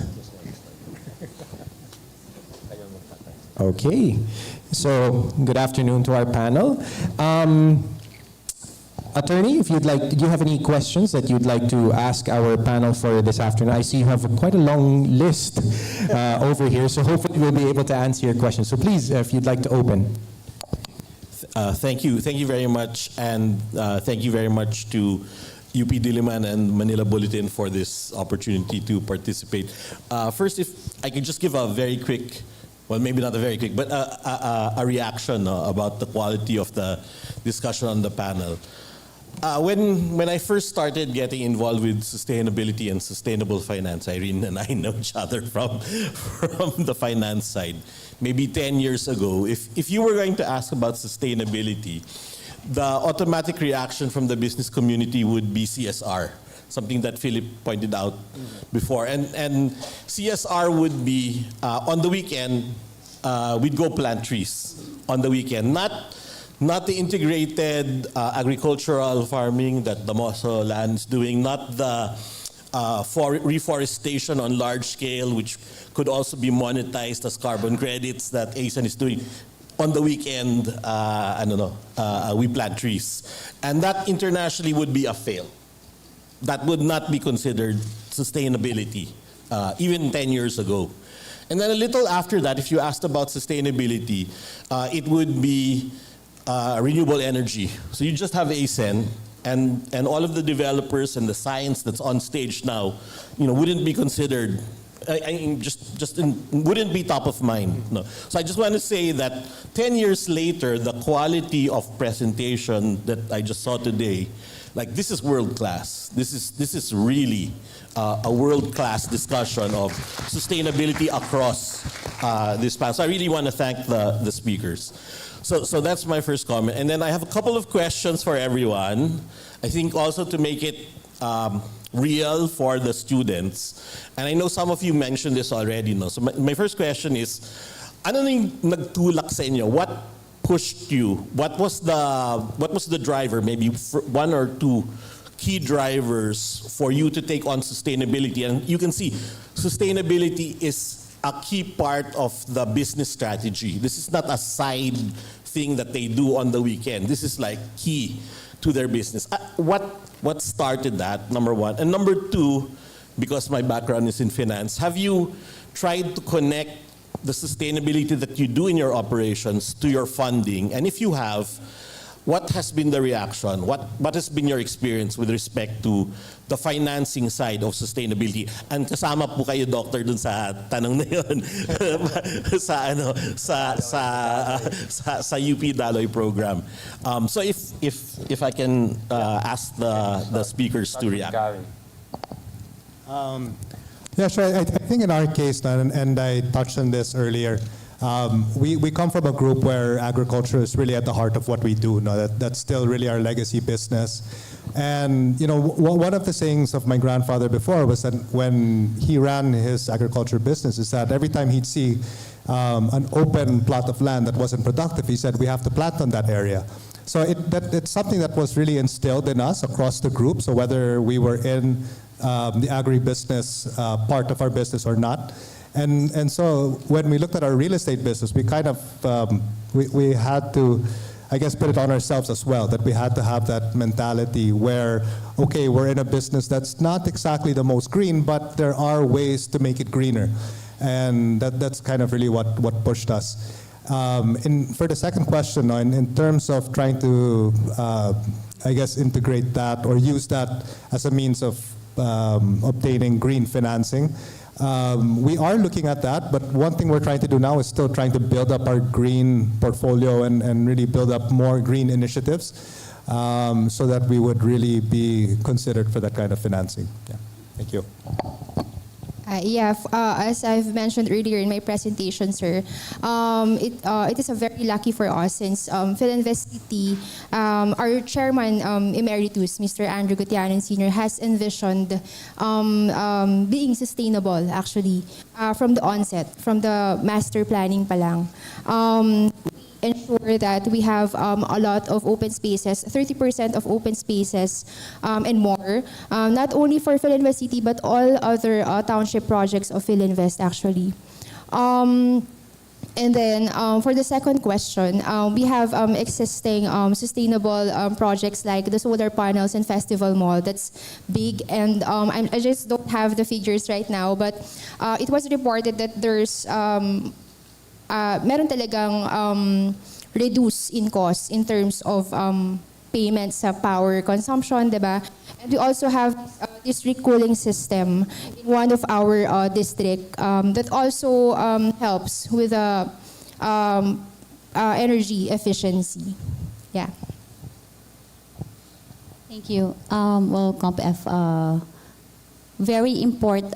With ASEN, we started with talking about CSR or sustainability as, PR.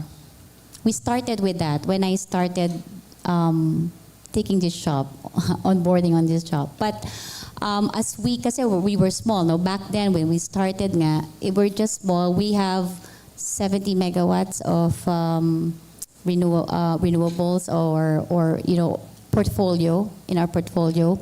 So sustainability or CSR is not actually top of mind.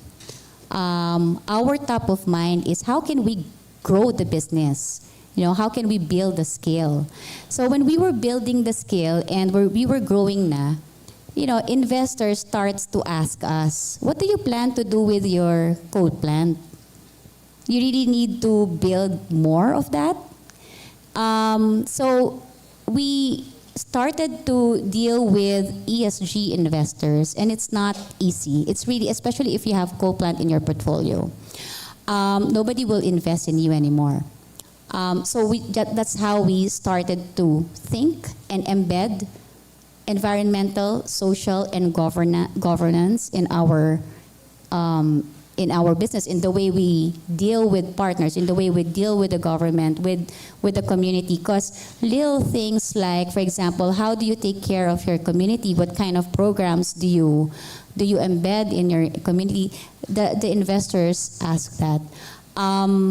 And if you have a good ESG strategy and good ESG management, it helps the investor, invest in your company. And it helps for you to gain partners as well, shareholders. It will help your stocks as well. In terms of the green financing, you know that you're a partner to this, and we have been ASEN, as part of the Ayala Group. We have been we are the biggest issuer of green bonds in the Philippines. We have issued about $35 million to date. And with this transition credit, it's also connected to finance. And it's also important that when you build your strategy, you're doing good already, and at the same time, we're not a charity, so we need to have that ROI. We also have responsibilities to our investors, to our stockholders, to our shareholders. All right. So for my end, on a personal note, in terms of motivation and driver, why I pursued this Project Daloy, one is, it pains me to see every time kapag may baha, na parang ang dami-dami nating engineers na dito sa Pilipinas, pero bakit lagi pa rin may baha? Bakit polluted pa rin yung rivers natin? So anong ginagawa ng mga engineers and ng mga other professionals? So, and being part of this academic community, University of the Philippines, sabi ko nga kanina, there's always the challenge, how can we use that honor and excellence for greater good in terms of preserving the environment, protecting the environment, and helping the community. So, doon nabuo si Project Daloy na we can collaborate with other professionals. In Project Daloy, we've been collaborating with landscape architects, with biologists from the Institute of Biology, and with other sectors in order to come up with a more sustainable solution. And transitioning to the second question, in terms of finance, actually that's one of the challenges in terms of really pushing this Project Daloy. Still, up to this moment, there's no assurance in terms of saan ba manggagaling yung budget in terms of how can we implement this project. But the team is coming up with cost-benefit analysis in terms of really presenting it to the officials na although you need to invest for this project, but these are the benefits that we could provide after we implement this project. But for the real estate developers out there, I was talking to the professor, and he was saying in a year's time, the results of using UP as a petri dish for his low-impact water spill system could actually be already extracted. And so these other developers, if they want to use that practice, they can actually call on him, and he'd be ready to be hired, in quotation marks. We now have a question from the other UP professor. Okay, thank you.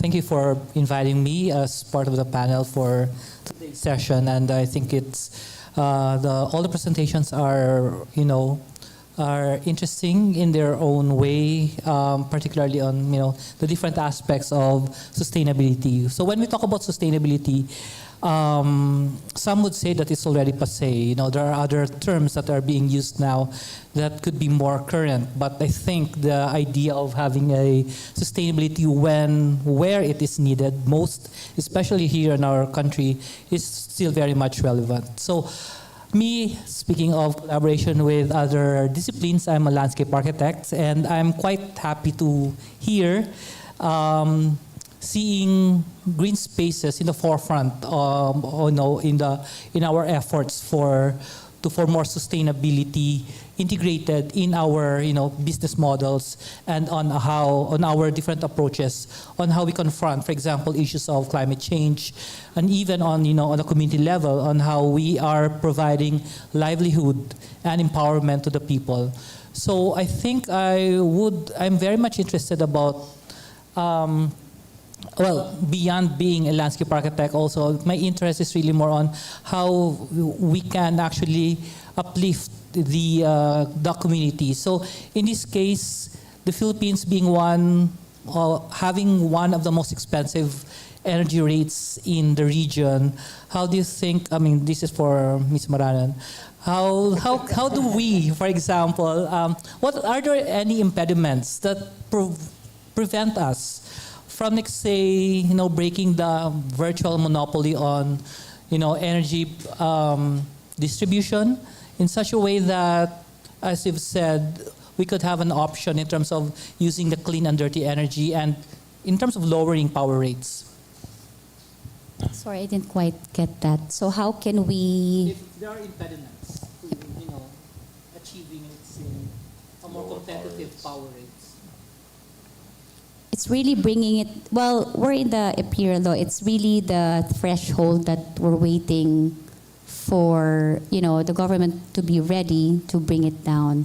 So right now, we're still at the household level. If you're in Metro Manila, if you're in Metro Manila, it's being supplied via Meralco. So it's still, we all get our in terms of household level, we all get it from there, and we don't have a choice yet. In other countries, it's already at the household level. Matagal na, yeah. So if you have an electricity supply, you have a choice on whether to get it from which company, and if you want clean energy, pero medyo mahal ng konti, or dirty coal, mura pero it's dirty. So it's really, sometimes it's a personal choice already. But and I'm not sure if 2 years or 5 years or 10 years from now pa ang Philippines in terms of the household threshold on that. But we are seeing progress. Before we started, when the Imperial Law started, the retail electricity supply was opened, the ARCOA opened in the Philippines, we started at 1,000 KV customer. And then it lowered down to 500, and now we have the 100 KV customers. So it's improving naman. And hopefully we see that on the household level. So we'll have more choice. And I think what all of you guys have been taking in from what the speakers have been saying since yesterday is that the efforts are there, the intent is there on the part of a lot of companies to be sustainable, but there is obviously a gap in terms of the infrastructure and what can happen in terms of the Philippines. I mean, like even just talking about universal health, which is one of the SDGs that we can talk about. No, we have AC Health doing something, but I was just talking to the people from the Rural Doctors of Thailand last week who were here to receive a Mamon Magsaysay Award, and they were saying in Thailand, the out-of-pocket expense of the Thai citizen because of universal health is 9% lang. Here it's about 45%. So anyone who's going to the hospital, even if you have PhilHealth here, you're still paying 45% out of pocket for your medical expenses. Whereas in Thailand, it's down to 9%, and 99% of Thai citizens are covered by universal health. So we still have a long way to go in terms of a lot of aspects of what SDGs are talking about. So for me, the solution is you. You guys have to be demanding it. You are the Filipino citizens who should be demanding this kind of welfare, this kind of rights that you have. And it's awareness and hopefully forums such as this that can make you wake up. Sorry, so I'm just, soapboxing. But yeah, I thought, it's worth saying that because sometimes it's not fair when we talk about levels of what's happening abroad, and then we're saying here in the Philippines, how come we don't reach that kind of level? Because I mean, those are the same questions we have to ask ourselves and not ask the companies, no?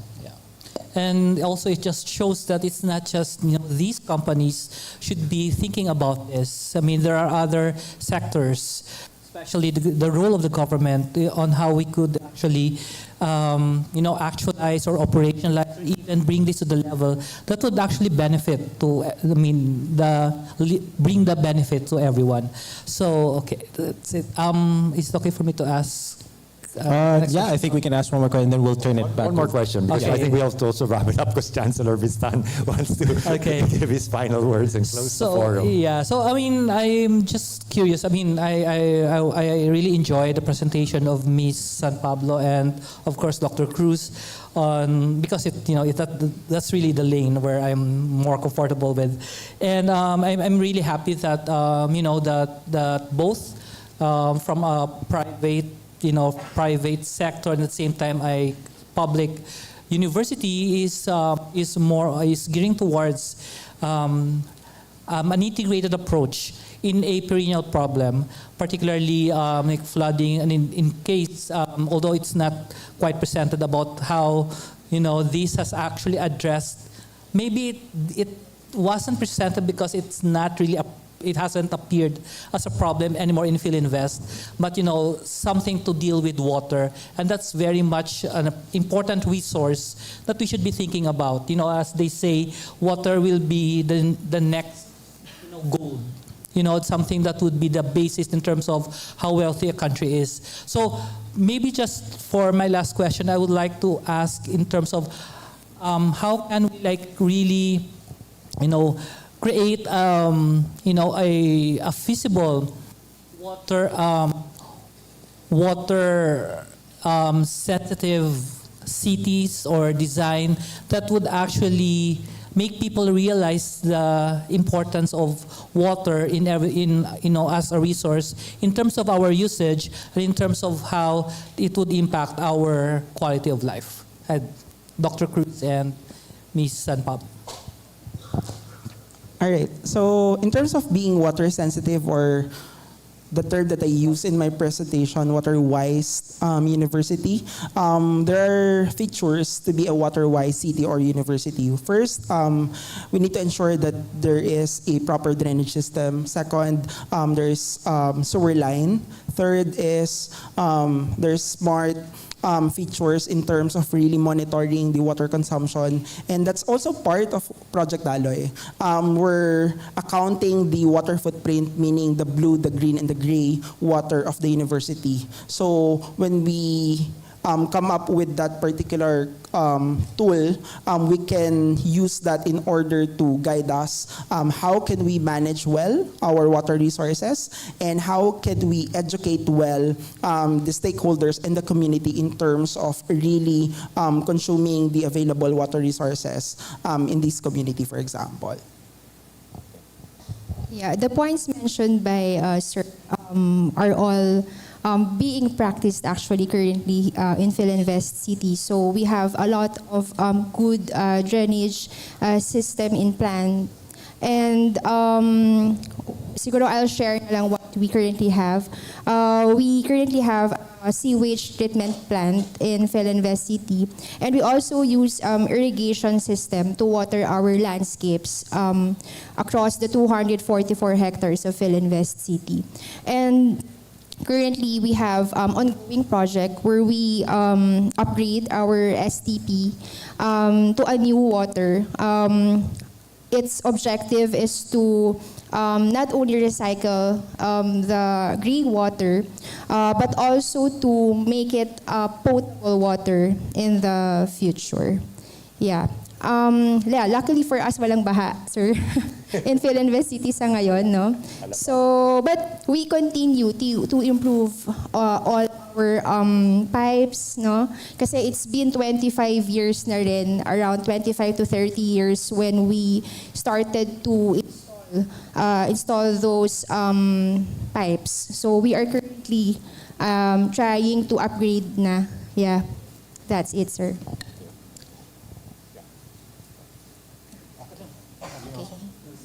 I think, so yeah, if nobody else wants to answer, I think we can wrap up. But ladies and gentlemen, a round of applause, please, for our panelists and our speakers. Thank you so much for being here with us and for having such a fruitful discussion. If I could ask you all, please, to stand up just for a quick photo op. And if we could also call on some of the Manila Bulletin executives to join our panelists on stage. Could we please invite Ms. Irish Lorenzo, Manila Bulletin's M-Brand Head, Mr. Jordan Tan, Manila Bulletin's Business Development Manager, and Sir Ray Ilagan, Manila Bulletin Section Editor for Property and Living and Sustainability and Environment. And of course, we'd also like to call on the Chancellor of the University of the Philippines, Diliman, Sir Chancellor Edgardo Vistan II, to join us here on stage as well.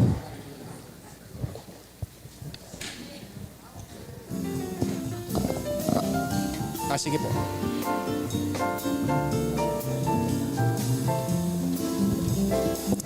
All right, thank you everyone. Okay, there we go. Okay, I think we just have to move a little bit to your left. All right, just so we can get a nice shot with the logo at the back. All right.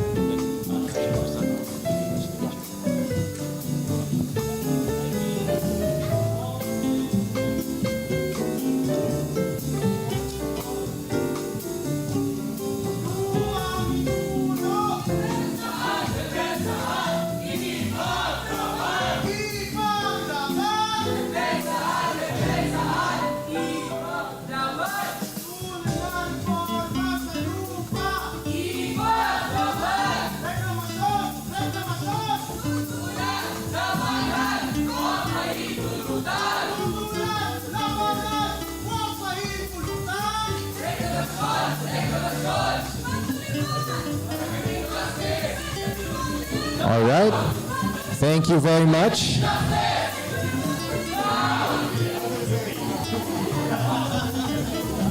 Yep, there we have the UP experience. Thank you very much. All right. So, ladies and gentlemen, if we could ask Chancellor Edgardo Vistan II to stay on stage as he will be delivering his closing remarks. Chancellor. Okay. I'll make this quick because I know some of our students may have to proceed to their next class. To our esteemed speakers, panelists, guests, and partners from the Manila Bulletin, a pleasant afternoon to all of you. On behalf of the University of the Philippines, Diliman, I would like to extend our gratitude to the Manila Bulletin for hosting, in its third year, another vital platform to discuss issues and solutions for sustainability.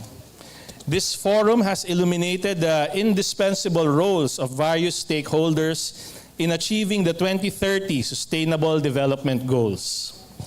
In discussing sustainability, it is important to put our position, meaning the Philippines' position, into perspective. Currently, we rank 92nd out of 167 countries when it comes to achieving the targets in the SDGs, or Sustainable Development Goals. Having been hit hard by the pandemic and left vulnerable due to our geographic location, we ranked 6th out of 11 among our neighbors in Southeast Asia. These rankings imply that there is much that our country has to do to promote sustainability, but fortunately, the Filipino people have been doing their part both globally and locally. The recent protest or seeming protest action as an example of that. No? By the way, to our guests here who are not from UP, we are very much accustomed to this. Almost every week, someone rallies in the lobby of my office or on the ground floor of Quezon Hall, and they talk to me. Nothing very antagonistic towards the administration. It's just that the UP is is a free space to express one's views in a constructive way. So that's why I'm parang deadma. Hindi naman deadma, but I'm not concerned. No? And you shouldn't be also. You shouldn't be concerned. Our conversations today resonate strongly with those happening simultaneously at the 2024 UN Climate Change Conference, or COP29, in Baku, Azerbaijan. Here, the Philippines continues to advocate for urgent global reforms. Following COP28, our country was entrusted with hosting the board of the Loss and Damage Fund, a pivotal role that facilitates critical support for nations bearing the brunt of climate change. This responsibility underscores our active commitment to both shaping and implementing global solutions. Locally, we have integrated the SDGs in both our medium-term Philippine development plans and our long-term Ambition 2040. In both houses of Congress, a Committee on Sustainable Development has been elevated from a special committee to a standing committee, a reflection of how achieving the SDGs is a legislative priority in the Philippines. These global and local dialogues reinforce an undeniable truth. Solving the climate crisis demands collective action. The path forward requires collaboration across sectors, with the private sector, academia, and media playing equally critical roles alongside government and civil society. Businesses in particular possess not only the resources, but also the innovative capacity to drive transformative, impactful solutions. Today's forum highlighted the importance of embedding sustainability across industries to ensure long-term viability while addressing environmental and social challenges. We delved into energy sustainability, reflecting COP29's emphasis on renewable energy solutions, and explored the role of financial institutions, demonstrating in the process how the private sector can unlock green investments to accelerate the global transition to a low-carbon economy.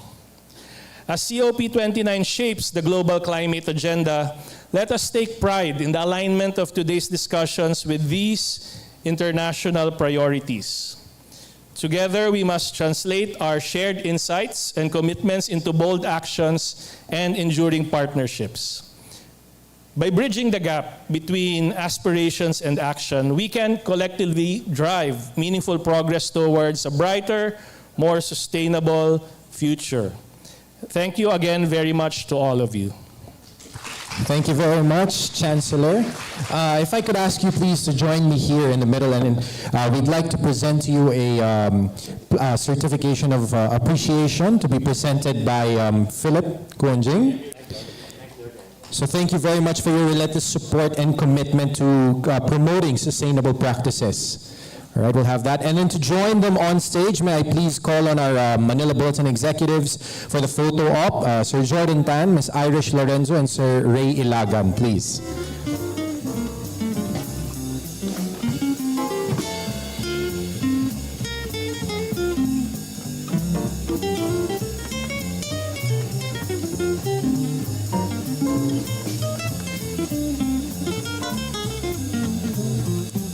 All right. So one more quick photo op.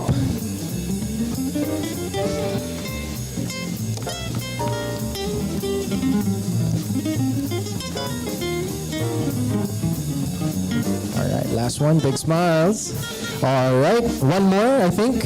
Yes, one more photo. And there we have it. Thank you very much. Another round of applause, please. Thank you. So before we conclude this afternoon's program, we'd just like to take this opportunity to announce more winners of our raffle. So before you guys head home. Okay. So first of all, we now have 25 winners of Toblerone. All right, so this is going to be quite a handful.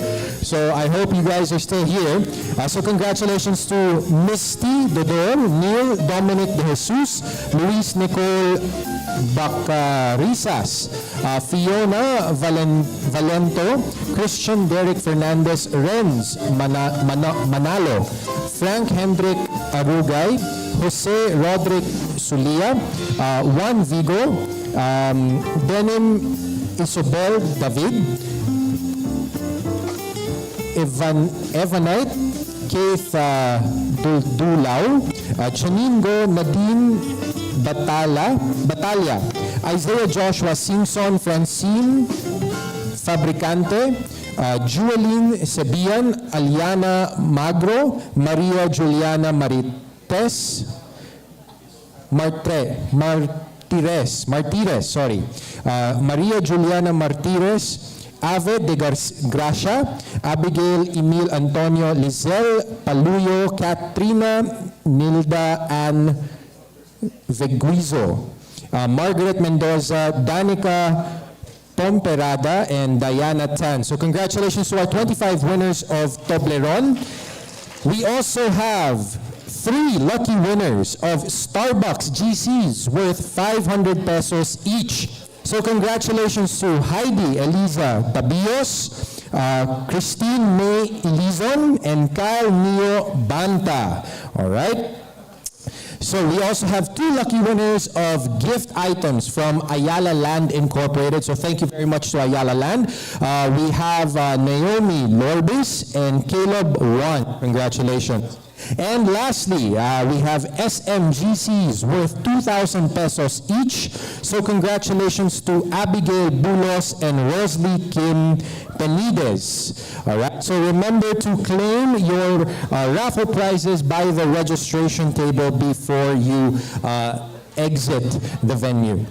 All right, so ladies and gentlemen, that wraps up the Manila Bulletin Sustainability Forum 2024. I hope that this forum has acted as a catalyst for inspiration to start something impactful. Yes? Agree? Yes, okay. Well, I'm excited to see you all for next year's Sustainability Forum, and I hope to see you there. So once again, my name is Sam Thurman. Have a great day, and please get home safe. Thank you once again, and this was the Manila Bulletin Sustainability Forum 2024.